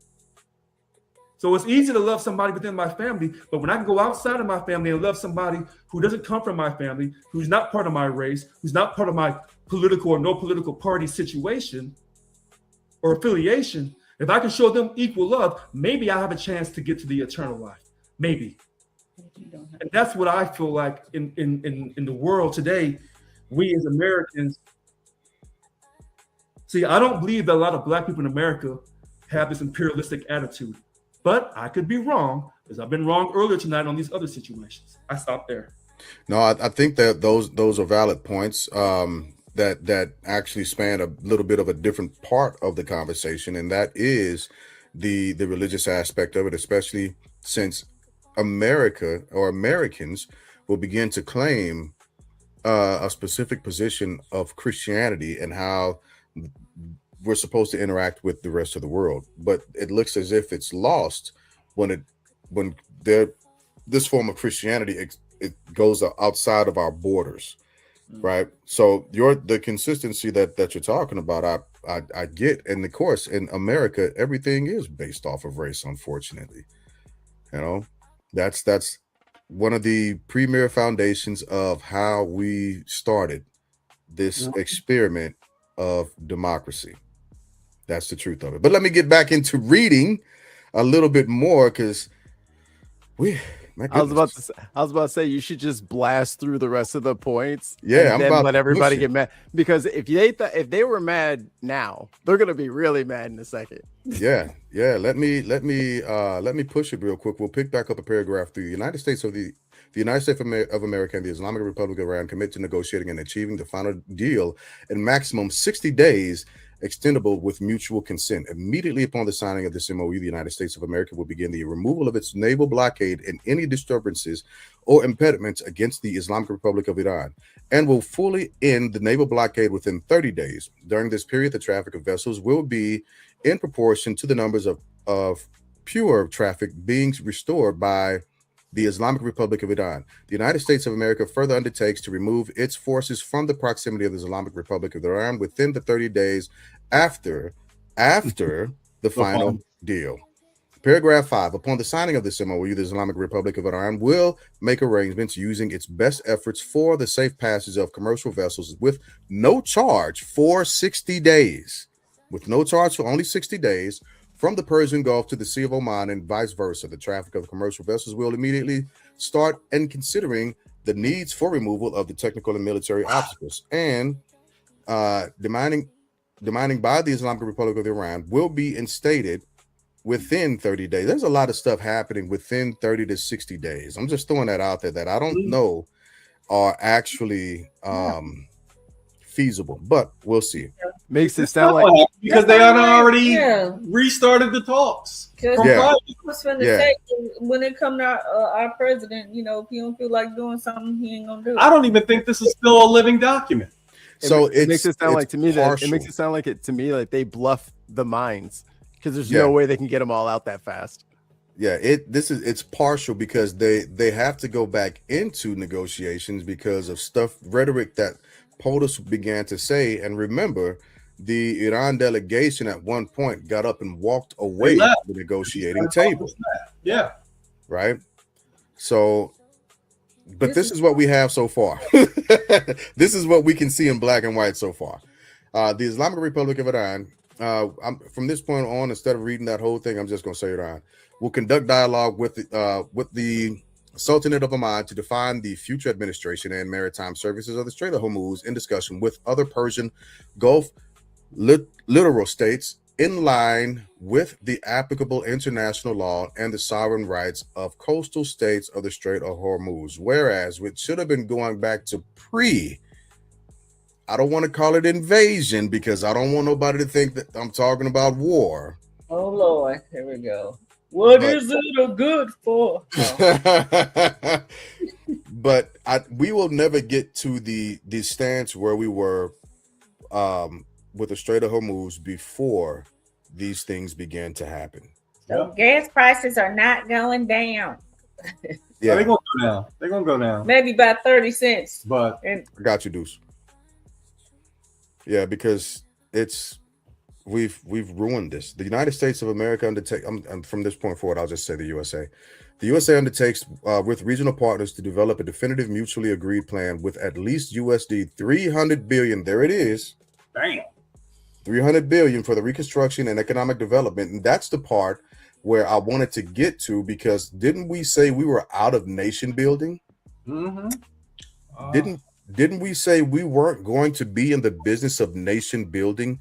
Reparations. Hey, who told you to take notes? Stop remembering the stuff I said earlier. Mutually agreed plan with at least USD 300 billion. With at least, I want to point that out also. At least. That's the at least. Great point. Yeah, great point. All right. 300 billion for the reconstruction and economic development of Iran. The mechanism for implementation of this plan will be finalized as part of the final deal within 60 days. All required licenses, waivers, and permissions needed for the relevant financial transactions will be granted by the United States or the USA. Paragraph 7. That means rubber stamp it, boys. Yep. Let me pause right here real quick. Because when it was the United States of America, the citizens that were put on the line, right? There was not a mention of private investors in this statement. Directly after USD 300 billion, right? This began to become the United States of America that has nothing to do with private investors. If this had anything to do with private investors, I think, and this is my personal opinion, that this would have been the place to put the mutually agreed upon with at least $300 billion for the reconstruction and economic development of Iran, paid for by private investors, so on and so forth. Right before that, it says the very first, because I got because yours is kind of a summary and sometimes it's exact, but the exact text of it for bullet point 6, United States of America undertakes with regional partners to develop a definitive mutually agreed upon. So it says undertakes with. That means we are paying and other people are paying. We in it. We and others are paying is what it says. And I would like to have seen these partners and not just heard about these partners. I'd like to see it in black and white. Go ahead. Some partners. Wait. I don't mean to jump in, but hold on a second. Mm-hmm. When you declare yourself the world leader, you pick up the tab at the end of dinner. When you say that in my opinion, when you come across as President Trump as the greatest white man since Jesus Christ, you're picking up the tab. That was a lot you just said there. Well, but hold on a second. Because when I have agreed, Jesus was white. Wait a minute. Hold on a second. When I have agreed with him on things, I have said this. White people means. That's what he means. White people means. I have said this, but remember what I told y'all from the very beginnings. I said I don't want y'all to look down upon me. I don't care if you get mad at me about my racial sensitivity about black folks. Oh, that's fine. But if you go over to the Middle East as a white man, as the president of this country, saying you're going to save those special white people who consider themselves the chosen people of God, even though they're not, in my opinion. If you go over there to Iran then you got to clean out that whole country. And from what I'm seeing right now, this 300 billion at least, quote, to me, that's a minimum. You're paying that money. And if I'm a European country, I didn't tell you to go over there to Iran and do all that nonsense. I didn't tell you to do all this. And then you talked all this stuff about the first black president and how insecure he was and how he couldn't do anything and he couldn't lead. And then you turn around and get a deal that possibly, according to what Lynn said about what the AI, all the different AIs are saying, that this is a worse deal. Now I'm upset because you've tried to convince me you're the greatest white man. And from what I'm seeing, as a black man, you're letting me down. But if you're letting me down, what about the good old white folks in the deep South who put all their faith into you? It doesn't appear to me that the South will rise again with this type of leadership. It doesn't. Let me continue. Let me jump in at paragraph 7 because what's him letting you down, Richard? Just to make you feel better. He ain't never been for any of us. So okay. But I'm looking at it from, quote, the white man's perspective. I'm going to the Middle East to tell these people what they can't do so I can protect these other white people who say they're the chosen people of God. I can't believe that they listening to him, but okay. Yeah. I mean, the Europeans. Yeah, but you gotta have expectations. You've gone first. over there. You have not done anything. Now we've got to pay out all this money. The gas prices are high. All the economy is high. And then you're going to turn around later if these Democrats win the House and the Senate, and they will impeach you. And they will impeach you and remove you and try to put you in jail. And then now the country's going to go into a catastrophe. And it's algae in the damn reflection pool. I'm going to talk about that in my ending point. So I don't know if you watched the Tucker Carlson deal that Lynn sent earlier today, but this is that he was talking about, right? I don't know if you saw the text I sent. I won't read it for everybody. It was in our group chain, but this is like if that previous paragraph is something that began to set you off, like Mikey said, just stand by. Because the rest of this is about to annoy the hell out of you. But Mr. Glass, I said this a long time ago. I said there's some weaknesses in the Democratic Party and there's some weaknesses in the Republican Party. And I said one of the weaknesses in the Republican Party is you have some white people who are white Christian and evangelical who think that the white Jews, Ashkenazi Jews in Israel are the chosen people of God. But you got another group of white people who are white Christian nationalists, Mr. Glass, who hate Jews. And so you have these two groups of white people at odds with each other. And then you go to the Democratic side, you have some white people or maybe some Muslims who can't stand Jews. And so we are caught up in a situation from both sides over Israel. I'll stop there. And let me, we got 6 more to get through. So let me push through 3 and we'll don't forget about Chuck Schumer. I know, right? And I promise to give Israel everything that I have to give. Yeah. So paragraph 7 in our continuance. The USA undertakes to terminate all types of sanctions against the Islam. Let me highlight this. Yes.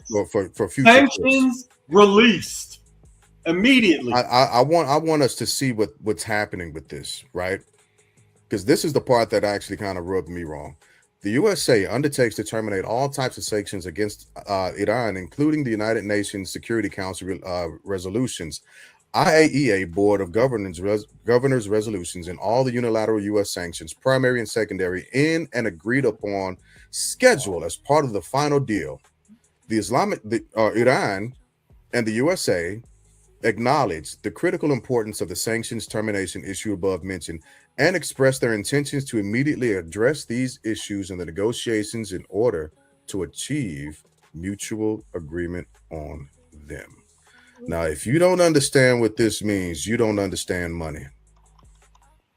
Let me paint a picture. If you went to the water faucet and put your hand on the cold water option and you turned it on, it'll just start pouring green. That's what this is saying for Iran. This is turning on funding that, holy cow, we don't have to worry about doing anything, because this will economically push them ahead of the United States almost immediately. almost immediately. But let me keep going because this paragraph 7 is the one that pisses me off about this. Unfortunately, those sanctions. Yeah, that's a break of 47 years, man. yes, Yeah. Immediate. 47 years. immediately. Off punishment. They free. They back in the streets, baby. Immediate. They outside.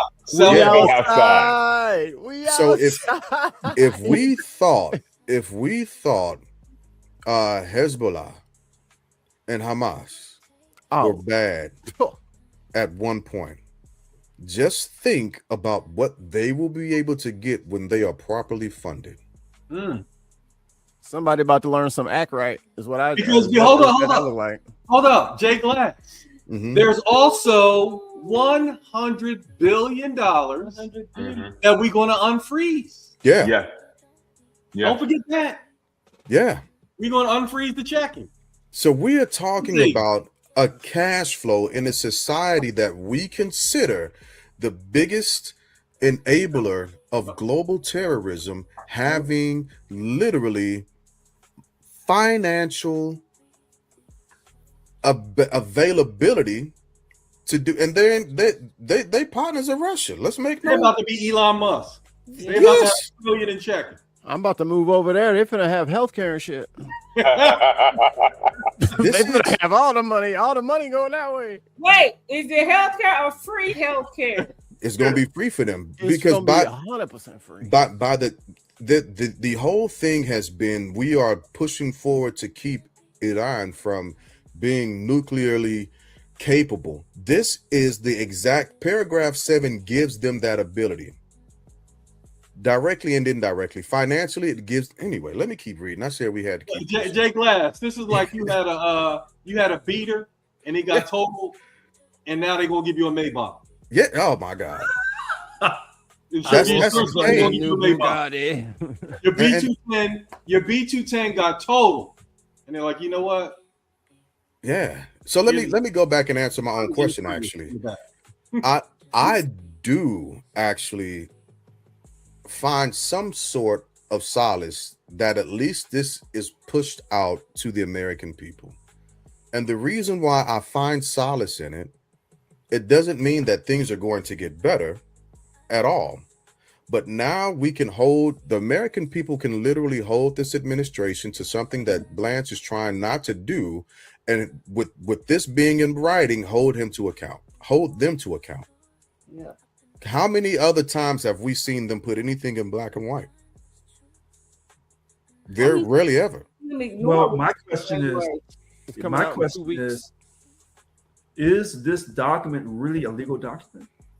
Not just yet. Not yet, because there's still negotiations happening. But this, I can take this for what it is and for where we are and say, hey, what let me get to the next, what's the next thing coming out, and have we going back to tweak or change anything, because these are the things that we don't need to have in. And this isn't even comparing it to the JCPOA. This is just looking at stuff on its own merit. Yeah. Right. That's just looking at it on its own merit and finding the points to where this could actually cripple and hurt the American citizen. I'm not concerned about the Iranian citizen. I'm gonna be honest. My push and my faith is in and for the United States of American citizen. I don't care what shade you are. This hurts us. Mm-hmm. That's what this does. This hurts us. Anyway, let me keep going. All right, I'll speed read these so we can get through them. I feel like on a ride, like when they tell you to keep your arms and stuff in the. Oh my gosh! Yes, yes. Iran reaffirms that it shall. Oh my bad, y'all. I don't want people to think I'm lying. Iran reaffirms that it you haven't been reading this from memory the whole time. I know, right? I'm a bad man. Host are you? You didn't even memorize the whole thing. It should not procure or develop nuclear weapons. The USA and Iran have agreed to resolve the disposition of the stockpile enriched material pursuant to a mechanism that will be mutually agreed upon in accordance with the schedule mentioned in paragraph 7, with the minimum methodology to be down blending on site under the supervisions of the IAEA, which was something JCPOA had introduce. The two parties also agreed to discuss the issues of enrichment and other mutually agreed matters related to the Islamic or related to Iran's nuclear needs based on satisfactory framework being agreed upon in the final deal. The final deal will confirm the provisions of this paragraph. The USA and Iran acknowledge the critical importance of the nuclear issues above mentioned and express their intention to immediately address these issues in the negotiations in order to achieve mutual agreement on them, which says nothing more, nothing less to me than concepts of plans. Paragraph 9. Pending the final deal, the USA and Iran agreed to maintain the status quo, which I'm not comfortable with. That being said, Iran will maintain the current status quo of its nuclear program. The United States will not impose any new sanctions, which is that is not. Hold up. So wait. And will not deploy additional forces in the region. A few paragraphs ago, when they're supposed to dispose. Yeah. Yep. Okay. All right. I thought I was. Yep. They're gonna dilute it with other uranium, so it's not as right. Fissile. But maintain the status quo at the same time. Step on it, dudes. They're gonna step on it. No, they're gonna cut it up. How do you keep the same level and get rid of it? They're gonna step on it. I know I'm in Alabama, but there's uranium 239 and 235, and you have to use the centrifuges to get the heavier one out, and the heavier one is the one that we want. And then you enrich it by putting it inside of a methane gas so you can spin it. And then after it's spun, then you can cake it up and then find a way to get it to supercriticality. So they gonna flip it. Yeah. So what they gonna do is they're gonna put more of the base material in there that they would have put in there into the centrifuge originally, so it won't be as enriched. Can somebody say yellow cake? Didn't we hear something? Yeah, I was about to say that. Don't let Dave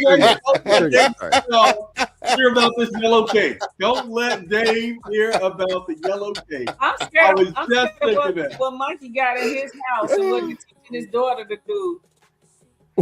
So she's dancing to Moana right now.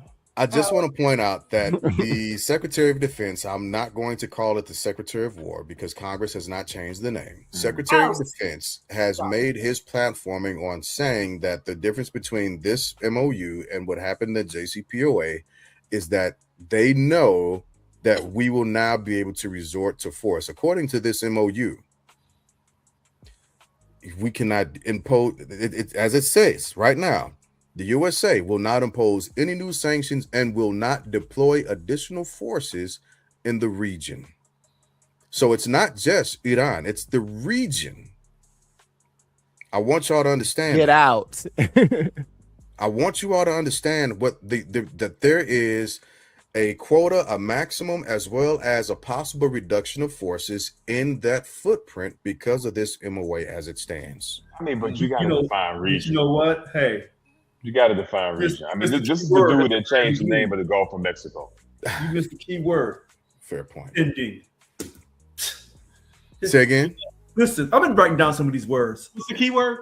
As the president of Local 1000, I'm signing the contract. Let me tell you something.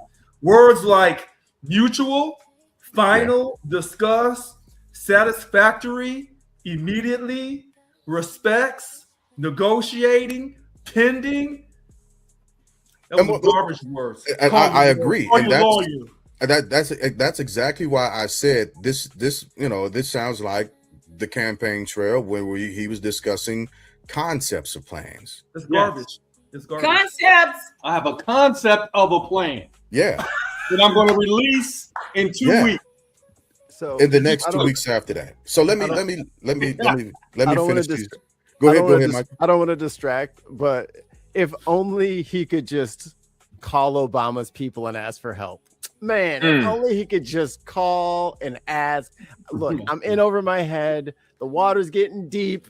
It's starting to swirl. Did you say that documented word? Can you send it over to me? What is it? Worse. Can you just forward me that email? Can you just CC me on the email that you have from before? No, CC me on it. Yeah, please. So I do want to point out that our friend Polonites is not an American citizen, and this is the story that's being painted in other countries. Yeah. I just wanted to throw that Ain't out nobody, there. that's accurate. Bro, they get to tax the waterway.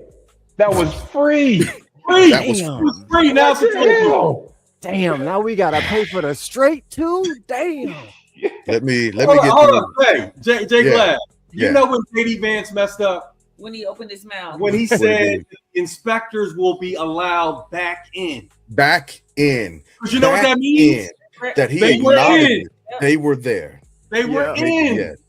I They have were been, in. I hate to say use this word, but a little part of me has been triggered when I've been hearing this guy talk for the last couple of days this week, and every time I turn around, it's JD Vance. I'm like, what the hell?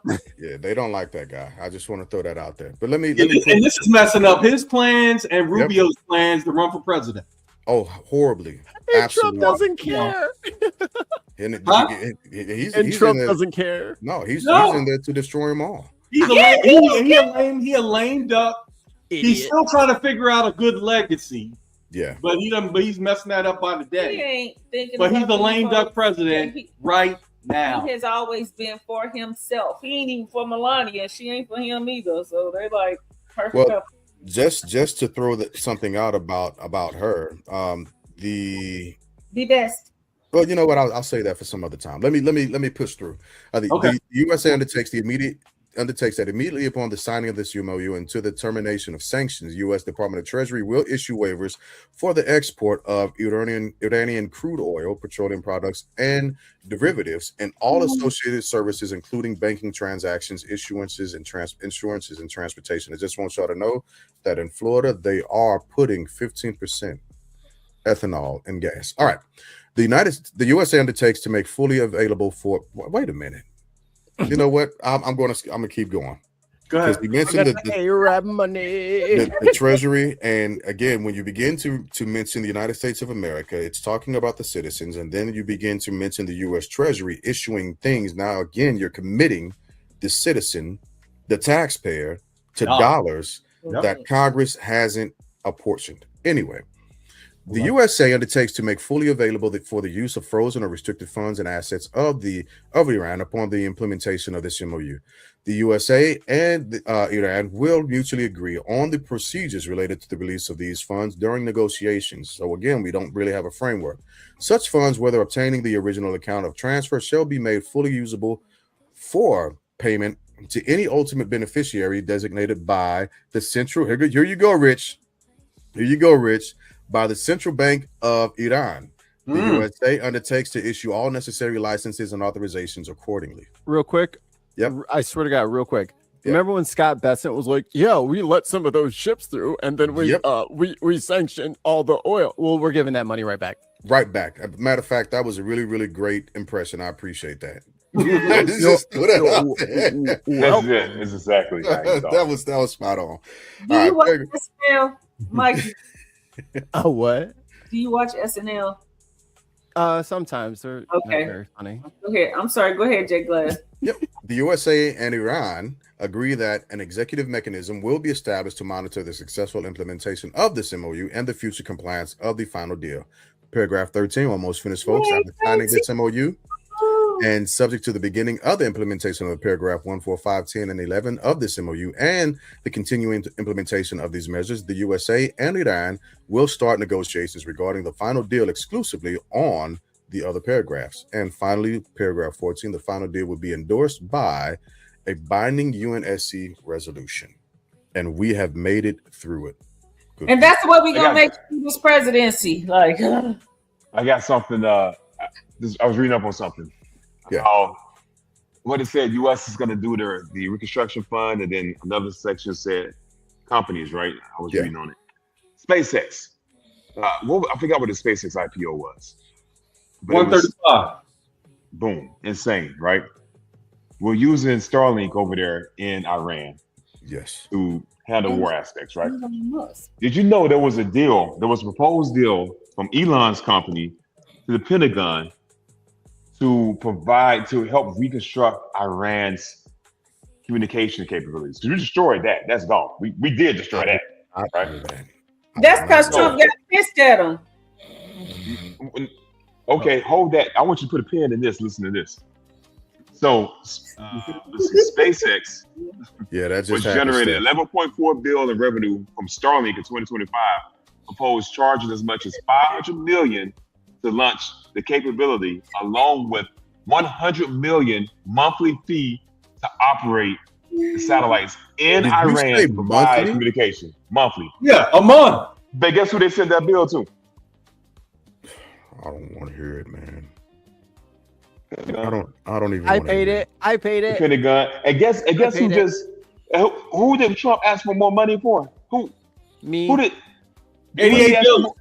88 billion. For which agency? Department of Defense. Wow. Department And of the War. Pentagon falls under.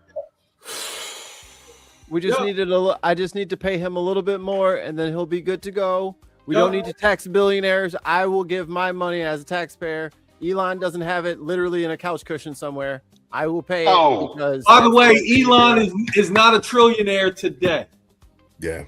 The Not stock today. fell. He fell yeah. under a trillionaire. So I'm he's going- not in the he's not in the 4 comma club today. But tomorrow. July 6th, keep July 6th on your calendar for SpaceX. That's when it's accepted to the NASDAQ 100. That's when all of our retirement accounts will automatically buy SpaceX, whether you like it or not. Hey, you know what? Now, hold on a second.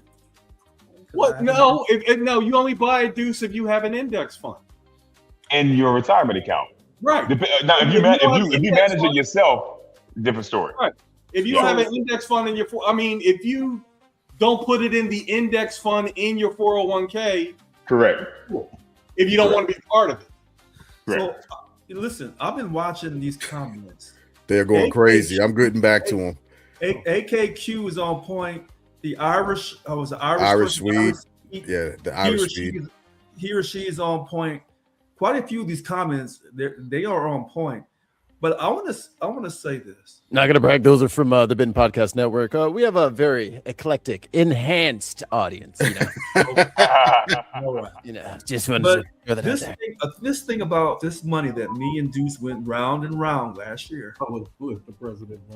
about the central bank and money being printed. And I told you, Deuce, I said, as the days grow long, you're gonna realize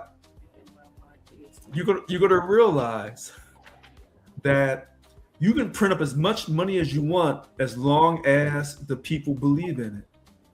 Because our money is a fiat system through this central bank. And when you go off the gold standard in 33 and then again in 1970 or 71, your money is all based on perception. So when he went and asked for 88 billion, it doesn't matter how much money he asked for, because you can print up the money. And then I'm gonna make this point real simple about that pool. And I wrote this down because I thought that we were laughing about the reflecting pool, but there's something symbolic about that reflecting pool that I want people to understand. And this is where I'm going to defend Trump to a degree. If you call yourself the greatest nation on earth, you call yourself the greatest military power, you call yourself a world leader, and you cannot have a clean body of water in DC at our capital, there's a problem here. Because if you can't keep your pool clean, then how can I expect you to ensure that people have good quality food to eat? How can I really believe that you're going to make sure that JFK Jr. all over there, baby? What you talking about? Oh my gosh, that's the scariest statement I think I've heard all year. He getting rid of the blue M&M. The blue M&M is out of here. Jeez, My favorite human goat. That stupid, sexy green M&M. If you tell me you and are then he take the color off the Doritos. Well, The but red something. it's really not true because they have enough red Doritos until eternity. But I'm saying this because Trump actually had a point about that pool.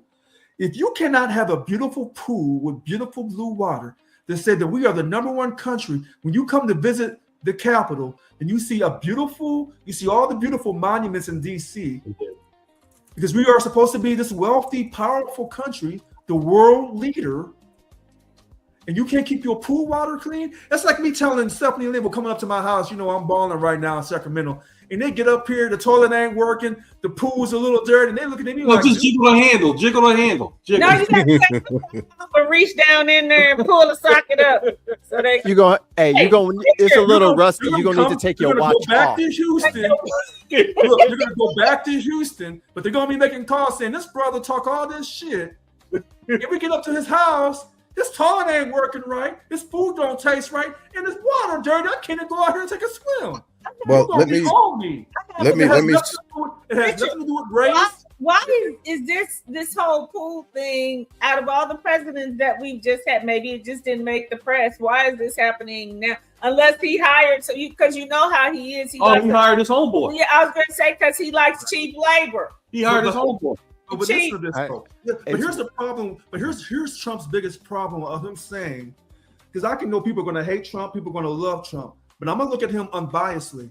When you call yourself a builder, and probably he is the one president that comes into the White House with a lot of buildings, whether they're on budget or under budget, underneath his belt, and you can't get that pool right. Now I'm concerned about: are you going to get this taxpayer that you said wasn't going to be taxpayer? Is the ballroom going to be right? And then you want to tell me he's not going to pay the people that build a ballroom. He ain't paying them. That's going to be a separate issue. But what I'm saying is, if you come in saying you are a builder and you can't get that pool right, because the pool does need to be right. He's actually right on this. And the ballroom should be right. So you look at these problems that are true problems, but the other presidents were like, we have other pressing problems. This ain't it. This is not part of our legacy. But for you, President Trump, this is part of your legacy about being a builder, and you can't get this right. So you didn't get the pool right. The ballroom's underfunded, behind budget. You didn't get the Iran war right to show the white man is superior to all others. You didn't get that right. Then what have you done? And I'm not anti-Republican or pro-Republican.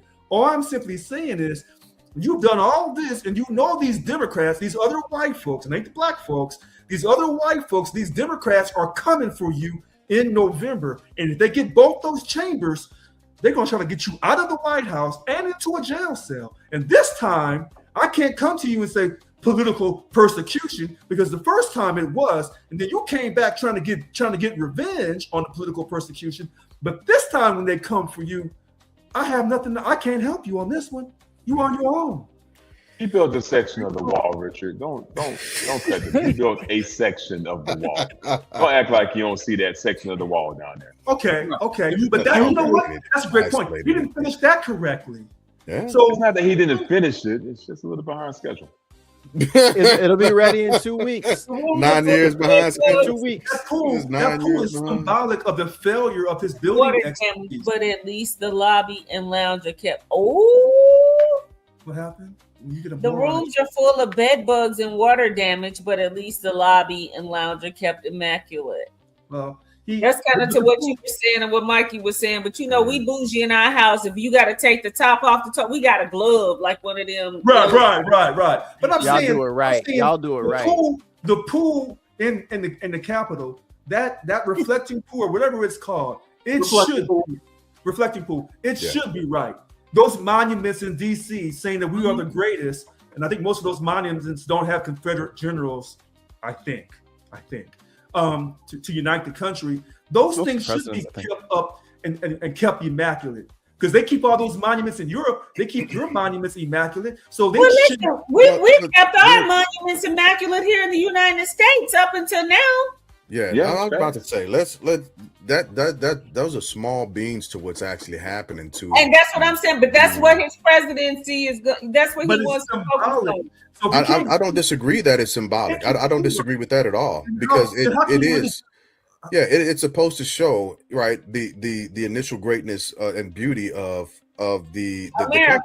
But if you say that you can't afford to pay $1 million a month or $1 million a year or whatever the cost of this to keep the water in the pool clean, if you can't afford to pay that, then you can't afford to do anything. So that tells me why are we even focusing on him with the ballroom? Why is that even? Because it's his status. Because what he's trying to do is he knows he's going to get run out of office, or they're going to try to put him in jail. So what he's trying to do is he's trying to listen. When they do that ballroom, don't be surprised if he doesn't try to put his name in gold in that ballroom to where you can't remove and it's it. gonna the same thing is gonna happen to that happened to the Kennedy Center not too long ago. Yeah, so we're gonna just take that off. Yeah, so let's pull back just a little bit. Can I say one real quick thing on the pool? Of course. So the pool was, I mean, not like miraculous or anything before that. It's an outside pond. Like we got Buckingham Fountain in Chicago. We got all these big water effects. They grow shit all the time, and you have a little air bubbler, and it doesn't do air, it does ozone. So that thing breaks, the algae comes, you got to call the guy, you do the whole thing. None of this would have happened if he didn't decide to add a layer of sealant to the bottom that he could paint blue. And that sealant, like Swede said earlier, the Rhino, whatever it's called, it's not waterproof, and it doesn't adhere to concrete. It's supposed to adhere to metal. And they have a person that comes out, the groundskeepers, the person is supposed to, make sure that's how they have a person that's hired to keep up with the pool. So what the hell is the problem? Just like they have people to cut the grass. He probably got doged. He got doged. Well, he definitely got doged, and then Trump brings in one of his fixes. His guy has no idea what he's talking about. And to your credit, Mr. President, it's worse than you're even stating. I think you're underselling it. This was completely unnecessary. Yeah, you just left it. If the bottom of the pool is dark, it reflects better, and you get the better effect of what it's supposed to do. It's not supposed to be shiny and glistening like a pool bottom. Then you see all the freaking waves, and it doesn't reflect. It was fine.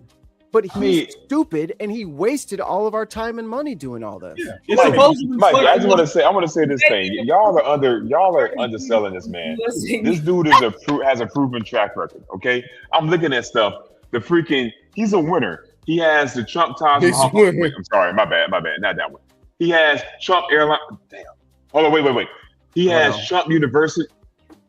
What about Trump States? Trump States. He bought the New Jersey Generals, a USFL. They ain't around no more. Yeah, Trump State. All right. He has a trend. He does have a trend. Yeah, but you know what? Listen, yeah, about food and all their effects. What about the shoes? I'm not a scientific person, so when y'all say he didn't do it right, he had to do it this way and that way, I'm gonna accept what you say. It's just right there in front of our faces. Right, yeah. But what I'm saying symbolically, if you say we want to have a beautiful pool, and I guess it's going to reflect blue water, then you have to spend the money. And if you say, well, we don't want to spend the money to make this pool a reflecting blue water, and you don't want to spend the money for affordable health care, and you don't want to do this, and you don't want to do that to show our American ingenuity and to take care of our people, but yet you want to brag to the rest of the earth that we're the greatest since Jesus Christ, you're lying. You're lying. Rich, that's like me. But the thing he spent the money on isn't possible. It's DC. It's Baltimore. Yeah. It's the possible to have a clear blue water reflecting pool. It doesn't like this isn't Florida. Florida. Told him that it wasn't. That's part of the problem. They got 15 million in the back. I gotta go. He can easily water fleeced. Fountain. It's a natural water fountain, not a swimming pool like one of his golf courses. And I hear what you're saying, like it should look nice. I think it has its own, DC has its own look, and it is stone and a little bleak and serious. And then like the grass is very verdant and there's plants and stuff like that. But the architecture is somber almost. Like none of the presidents are smiling, like doing a thumbs up or like fuck yeah, America, fucking throwing the horns on the fucking back of a chopper. UFC.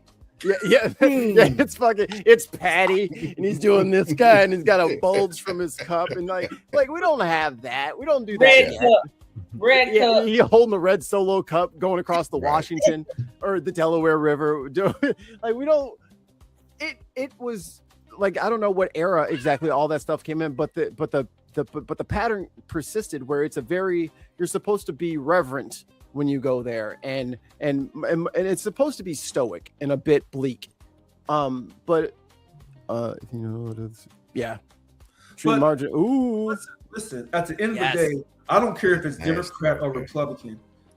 unless you get rid of that central bank and create our own bank and print our own money, and you stop that taxation, stop all these tax incentives and all that. Have a straight one way of how you pay your taxes. All these tax incentives and all that the rich from both parties benefit from. I don't know. Something in them may benefit from it too. But at the end of the day, there are certain things you have to do when it comes to money to get everybody on par. And if you don't address those situations, you try to go around it. Rich, who should control the money? Oh, Jesus Christ. The people by the people. So if you vote the people in, they should be in charge of the bank that prints up the money that's being the same Congress that worked for 80-something days last year should control the money. I cannot argue that point. Well, I'm simply saying, if you tell me it's the country for the people by the people, but you have a private group of people running the central bank, then your country that gets its money from the central bank and pays it back with interest off your tax dollars. See, this goes to Tucker Carlson and Marjorie Taylor Greene and some of these other. God damn it, man! Rich started it. Rich, why am I getting you call out? Well, Rich started it. Listen, you're laughing. You're laughing now. That's fine. But when I talked about the aliens many years ago, people laughed me underneath the roof. Who? Okay. When I talked about the aliens years and years and years ago. Which aliens? Space aliens or illegal aliens? Okay. But I will say again, let me throw this out there just for the record. When Rich is talking about the financial institutions, I am not vastly far away from what he's saying in my own surmising, right? But I'm also not an expert on this. I don't have a degree. My only question is who should control it then? Sweden, y'all come give it to me. You can trust me with your money. Tues, if you tell me we're from America, another country, and we tell everybody on Earth that you should be like us, you should have a democratic society, and if you don't have one, we'll do what we have to do to influence you to have one versus letting Russia influence you to have communism. Okay, so if you say that we're a democratic society, and you're gonna have a real democratic society and not a democratic republic, then I'm against, because I'm against electoral college, and some of that was partially because of racism, partially. So I'm going to be consistent. If we're going to have a democratic society, a majority rule, you don't have a majority rule with that central bank or with the electoral college. You don't have that.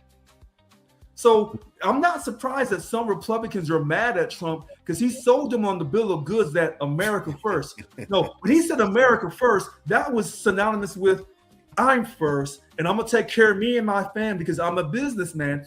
And that's what business people do. They take care of themselves, their spouses, their kids, their family. Then comes everybody else, comes the trickle down effect. But he told people this in 2015. What we do. That's the one thing that President Trump didn't lie on. He said it's about me and my money and my prestige and my ego. That he didn't lie on. First off, let me say this. Because now we're getting personal. God damn it. I love Star Trek. Well, I did not know that. Oh my God, yeah, man. Absolutely, I do. Star Trek over Star Wars? Now, I don't compare them like that. Okay, next generation, man. 20 years. Hey, yeah. I am still in here somewhere. Trekkie. The Borg was the scariest alien to me. The Borg. That was the Borg were the actual most honest and logical alien. That's they represented the most zealous aspect of humankind when it comes to groupthink. Resistance is futile. Wait a minute. So when Irish Sweet says, I think too many people don't understand how the Fed works. Irish Swede, you're correct. But there's no conspiracy on this Fed and how it was created in 1930, approved on December 22nd or December 23rd, 1913. Okay, and there were leading congressmen and senators who were against this Central Reserve. Okay, and this is why the Epstein, to get us distracted from the Epstein, one of the reasons why they don't want you to see all those Epstein emails is you're going to see how some Jews, some Ashkenazi Jews feel about non-Jews, and you're going to see about the ritualistic abuse and along with some other things in those emails. So people can keep saying that the central bank is that's a conspiracy, that the aliens was a conspiracy, but every time you turn around, you're doing more and more disclosure about the aliens and our interaction with these people from outer space. All right. So you know, all this is going to come to it. I'm telling you, I'm out ahead of this. You know how it's all going to come to a head? Because AI is going to really bring the heat. Because once you start really developing this AI to where AI tells you the truth about Obama's situation or agreement with Iran was better than Trump, do you think if Trump had known that AI was going to come out and say that? Let me just say this about AI. The AI made its own little civilization. They allowed it to do it. They created it under certain parameters. And at the end of the day, Gronk ended up burning a city down. Wait, did you count Gronk as AI? It's a form.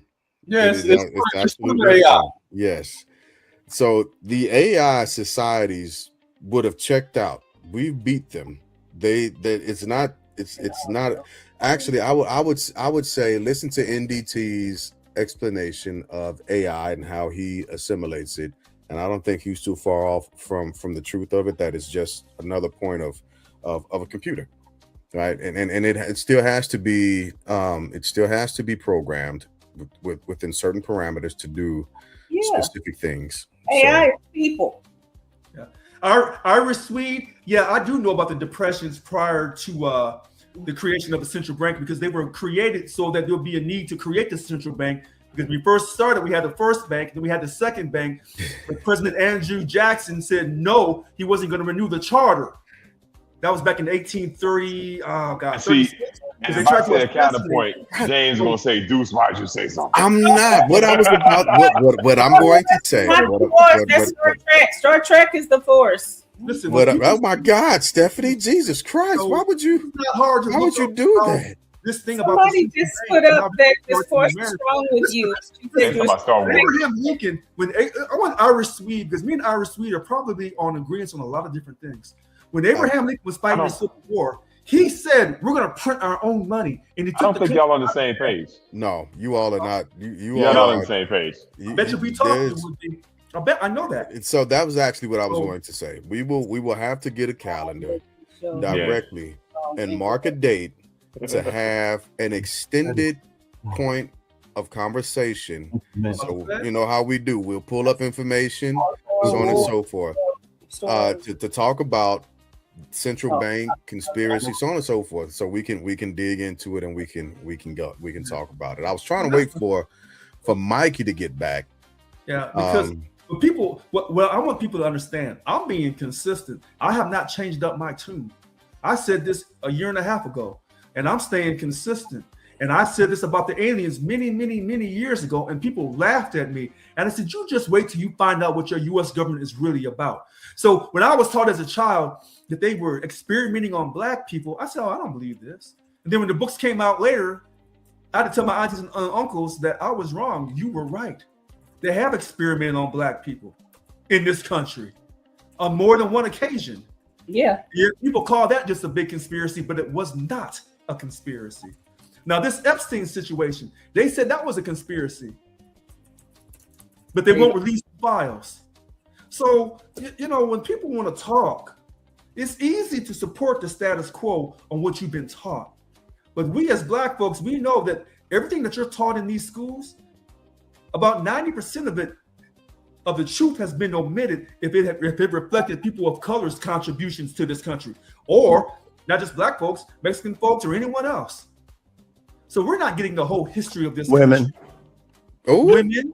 With that being said, So, you know, Did I say that wrong, Jay Glass? I said that backwards. you said something about Star Trek and the Force. That's Star Wars. No, that's what they said.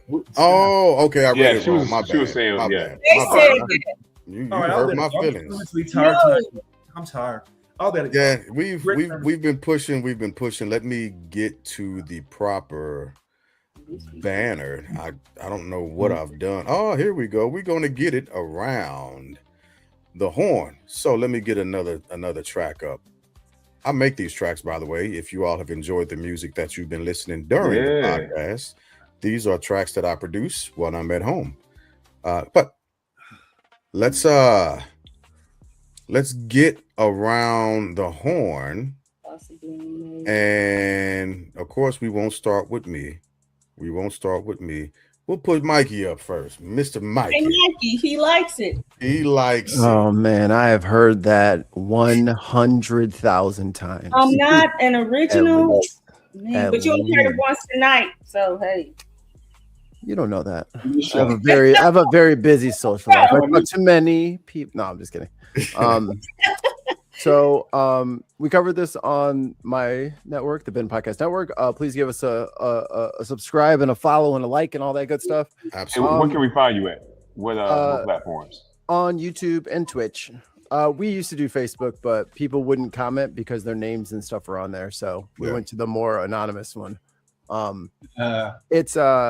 We covered this on the show, the MOU on the show, and I called it on Tuesday, the Tuesday show. I called it last week.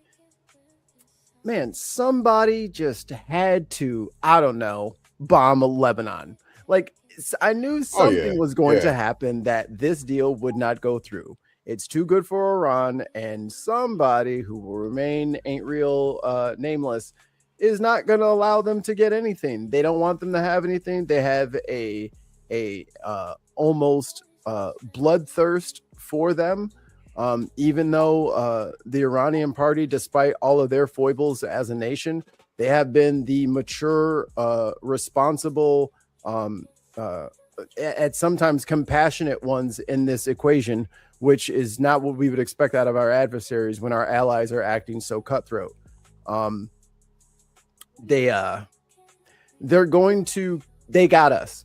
And now that they know that they got us, they're going to continue to got us until we deal with Israel. So when everybody wants to stop avoiding the Palestinian-sized elephant in the room, we can deal with that. And then Lebanon Hezbollah can stop attacking, and the Houthis can stop attacking. They've all said it 1,000 times, and I don't know how many times they're gonna have to say it before the West hears what they have to say, and that is free Palestine.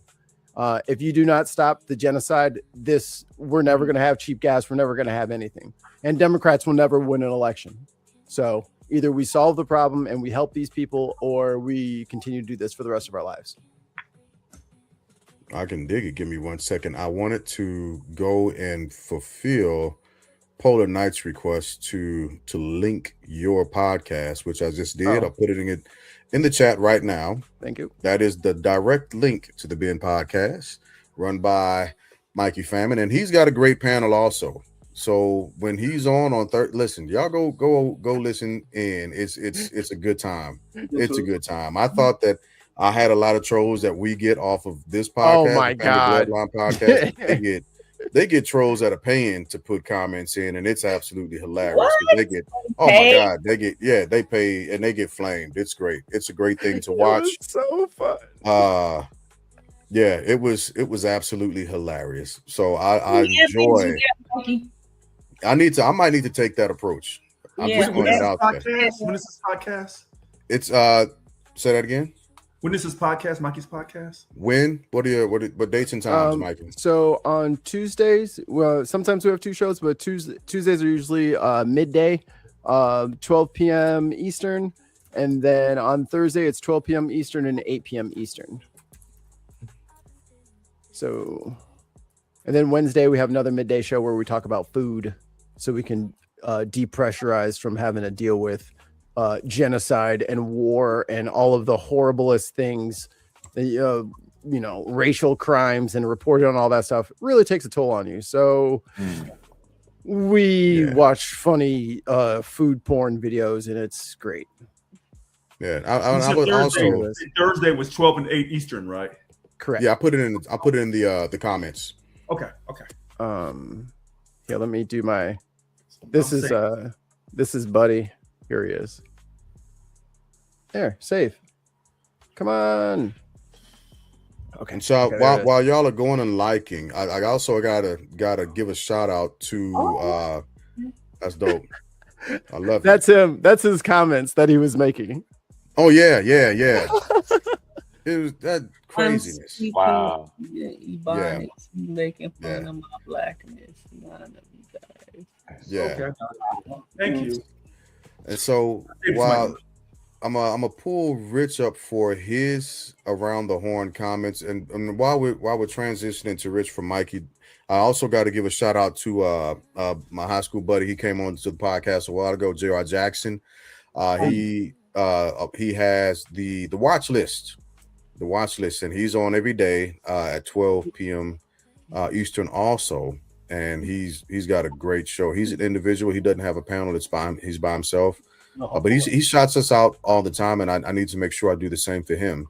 So J.R. Jackson under the watch list, and he also has a Twitch that you need to go and check out. I can't remember what it is right now, but I'll go back and find it so I can plug him on that also. All right, Rich, around the horn, it's on you. All right, so today's June 24th, 2026. I'm Richard Indeed. Lewis Brown, and I am against American imperialism, whether it's in Europe, Africa, or anywhere else in the world, particularly the Middle East. I believe that American imperialism has helped support Zionists in the creation of Israel. I said help support Zionists. My second point is there will never be a peace in the Middle East regarding Israel and its neighbors, or with Palestine. That will never be. Many people, in my opinion, who are Muslim in these Muslim countries, including Palestine, will never accept Israel. Never. And Israel basically says that May 15th, 1948, we are a country and we're not going anywhere, and we'll do anything and everything to defend our border. So these two groups will never it will never be long-term peace. That's my personal opinion. Third, I wish we had never gone over there to Iran. But I said this a long time ago. If you go to Iran, you have to kill everybody. You got to kill them all. And then you got to go after Lebanon and get them gone, and maybe Syria as well. But that sounds like an art of, that sounds like violence on steroids. And I apologize for that. Remember, I'm a pacifist. I don't want to go to no country and fight them. I want to defend our border. But if you claim that you're going to help Israel, then you got to kill everybody in sight. That's what war is about, killing everyone in sight. That's why it's called war. And unfortunately, that's what it's going to take. But America will never kill everybody in sight because we don't believe that that's righteous. We believe that violates the Geneva Conventions. And that really hurts people's souls when you say you have to kill women and children. But what happens when you go to a country and bomb them, and then they grow up, those women and children, those children grow up. They join terrorist organizations and they come back for you. Mm-hmm. That's what happens when you go to war with somebody and you don't clean out the whole group. How do we know this? Just go to any inner city and look at the Bloods and the Crips. You shoot one, two more coming back for you to shoot you. And now it's a never-ending war. And that's what war is. You got to kill a lot of people to keep the empire or to spread your empire. I don't like talking like this, but these are hardcore facts. You got to kill everybody in sight. We've gone over to Iran acting like we're God's gift, and we ain't. And now they haven't lost anything. If anything, they feel inspired against the great American devil that they think that we are. Now they're inspired. And now you're inspiring Lebanon. Not the same type of inspiration that we were trying to inspire Ukraine, which Ukraine actually inspired us. Woo. I'm shutting my mouth right here. Thank you for your time. I'm Richard Lewis Brown. All right, I'm pulling over to the big screen. I know Deuce, you're ready, but we got to get Stephen Lynn in. Sure. No, you go first. All right, well, I'm going to just go back to the topic for tonight. MOU is not good for the United States. I can't think of one paragraph out of the 14 that is in favor of America first. So for me, it's a bad deal. It's not even finished. It's still wet cement. And I think it's going to get worse. Mm.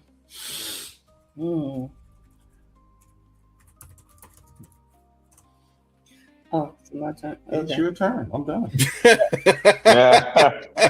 was a great panel tonight. It was a lot of shenanigans going on.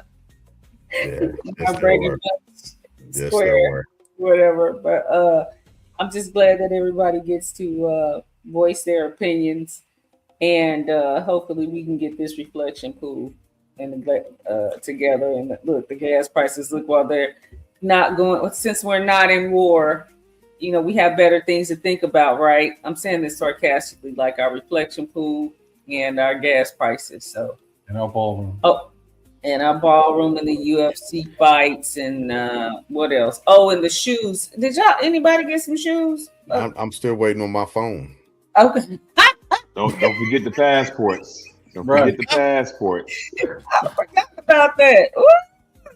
Yeah, I saw Fat Joe picked up a pair of them, and he got roasted online for doing so. Oh, Fat Joe got a pair.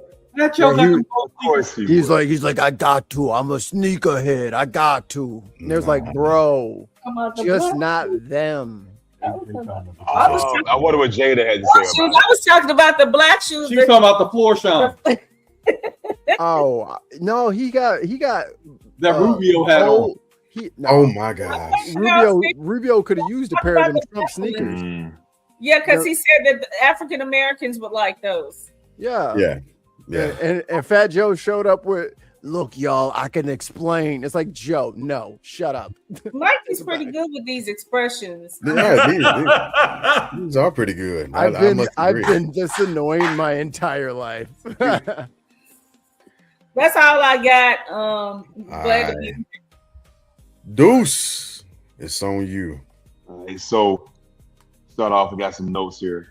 Mikey, pleasure to meet you. Likewise. I miss the gloves. I forget if the red gloves or blue gloves. You got to bring those back. Steph. Oh, were they purple? I think they were purple, but don't tell me they were purple.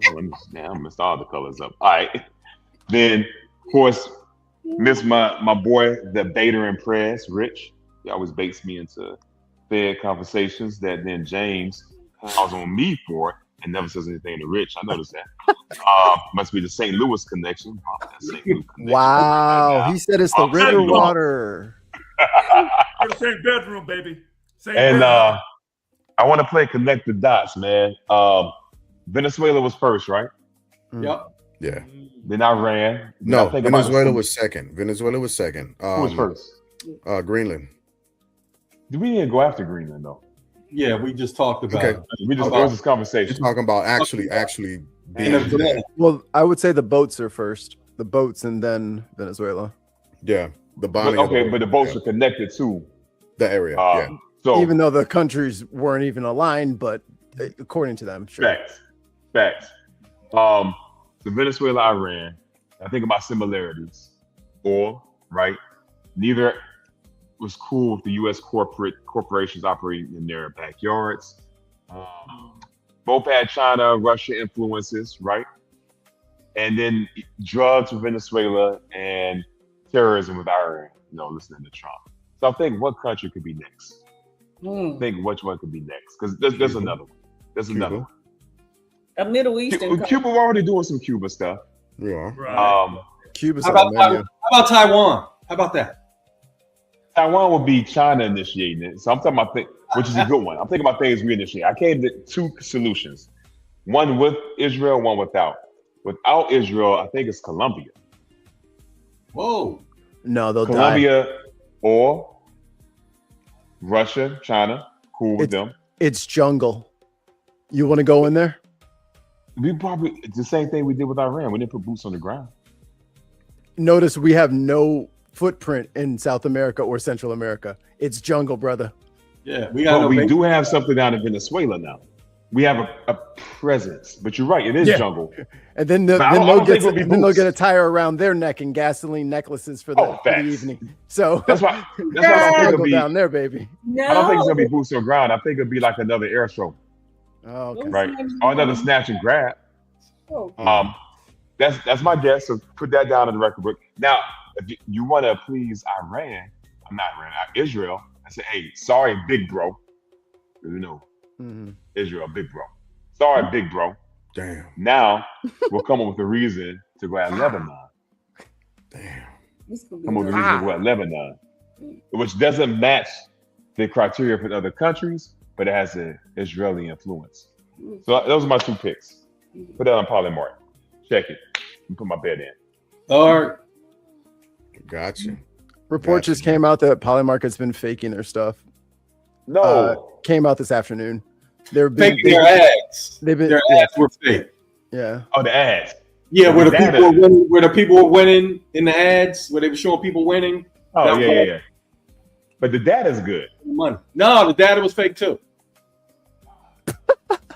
Like somebody is fake. When he said McDonald's, but he never said McDonald's. Man. In that window. He didn't say it in that window. Right. He said it in a different window. But remember what we said. Everything we see, we are bombarded with so much information between a truth and a lie and a mixture of both. And for you to make an accurate decision on how much truth you're being told from all your sources. This is Arnold Schwarzenegger's movie True Lies. Oh, you're right. Facts. Show you right. Okay. Was that all you had, Deuce? Yeah, that's all the no side. Yeah, I just highlighted that St. Louis connection there. Yeah. Who said something about river water? That's not a thing. That's wild. We don't do that. And for full transparency, I am a St. Louis native, and yes, we all do drink river water. Bro, I'm surrounded by y'all. I'm surrounded by y'all, man. Hey, see, look at it. You got him. Look, Mississippi. You got him. See, don't do that, Mikey. That's what everybody drink. Y'all know that's what we drink. We drink that river water, y'all. Hey, Lynn. Yeah. Listen, Mikey's right. In the city, in the county, yeah, we getting that Mississippi water. If you go to the country, you get that good well water. That well water. Yeah, it's well water. Turn your clothes that explains so much. That explains so much with y'all now. When I go home, I drink from the tap. You cannot do that here. Don't suggest that you do that here at all. I just also want to point out that St. Louis has some of the best tasting water in the country. Thank you. From we had a whole bunch of ingredients in it. Of course, it's gonna taste good. So we gotta get out that dead body taste. But you know what? Flavor water. Dug up flavor water. They put that Larry's up in that joint. The water can't just taste like giant catfish. You know what I mean? Hey, but guess what? I teach whatever's in it. I teach still white. Maybe it's the white shoe polish, for our shoes. White shoe polish for our sneakers. Maybe that's what Yeah, it's all the fresh air from Forest Park. Oh Lord. That's true. So let me knock out my round of horn so I can hop off again. I'm not at the house. I'm at my lady's place, and so we can tell by the nice choice of pillowcases. Oh man, she kills this. Look, if you want some home decor options, this is who you need to talk to. I'm gonna just throw that out there. I am not that guy, but she. How many pillows you gotta throw off the bed to get in the bed? Man. I hate that. I have 2 pillows on my head. That's it. I only have to push aside one, and I'm comfortable. But with that being said, that just means he gave in, y'all.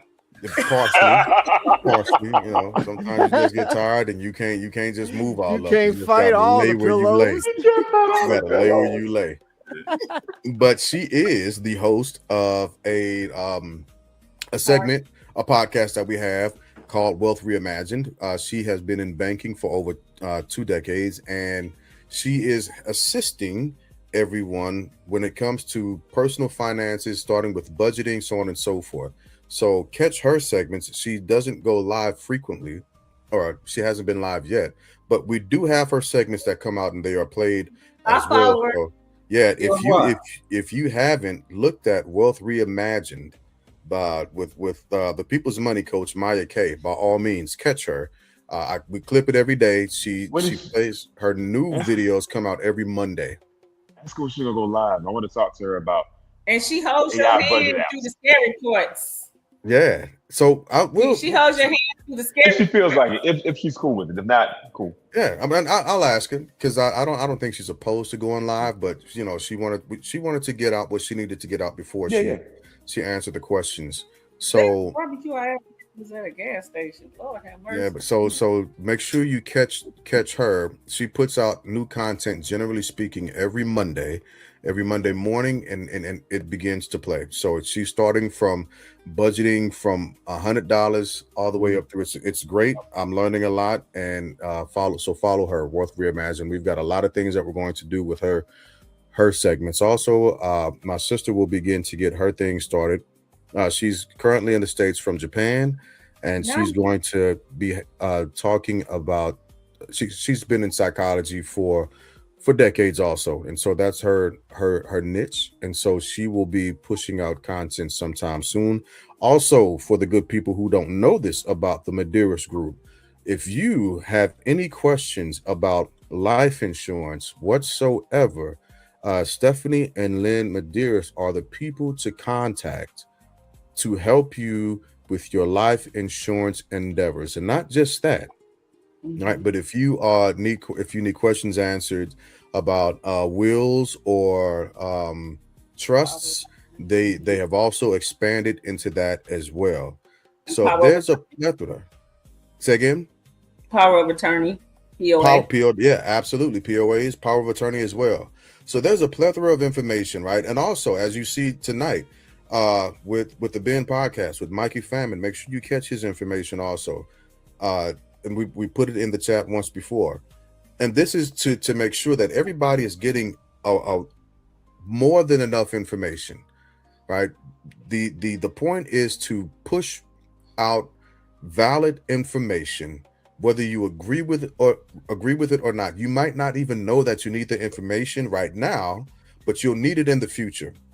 Right. So this is we are a bit of a hub to making sure you have all the information that you need and you're equipped with it, or at least the talking points as to where you want and need to start.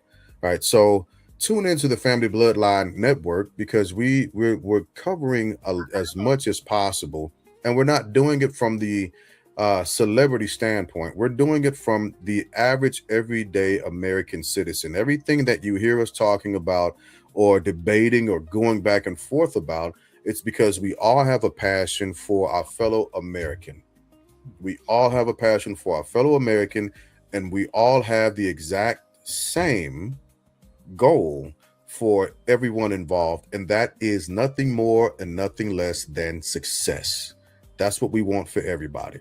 So I'll leave that as my around the horn. Oh, before I forget, because I'm still trying to get Deuce to hop on and talk to us about day trading.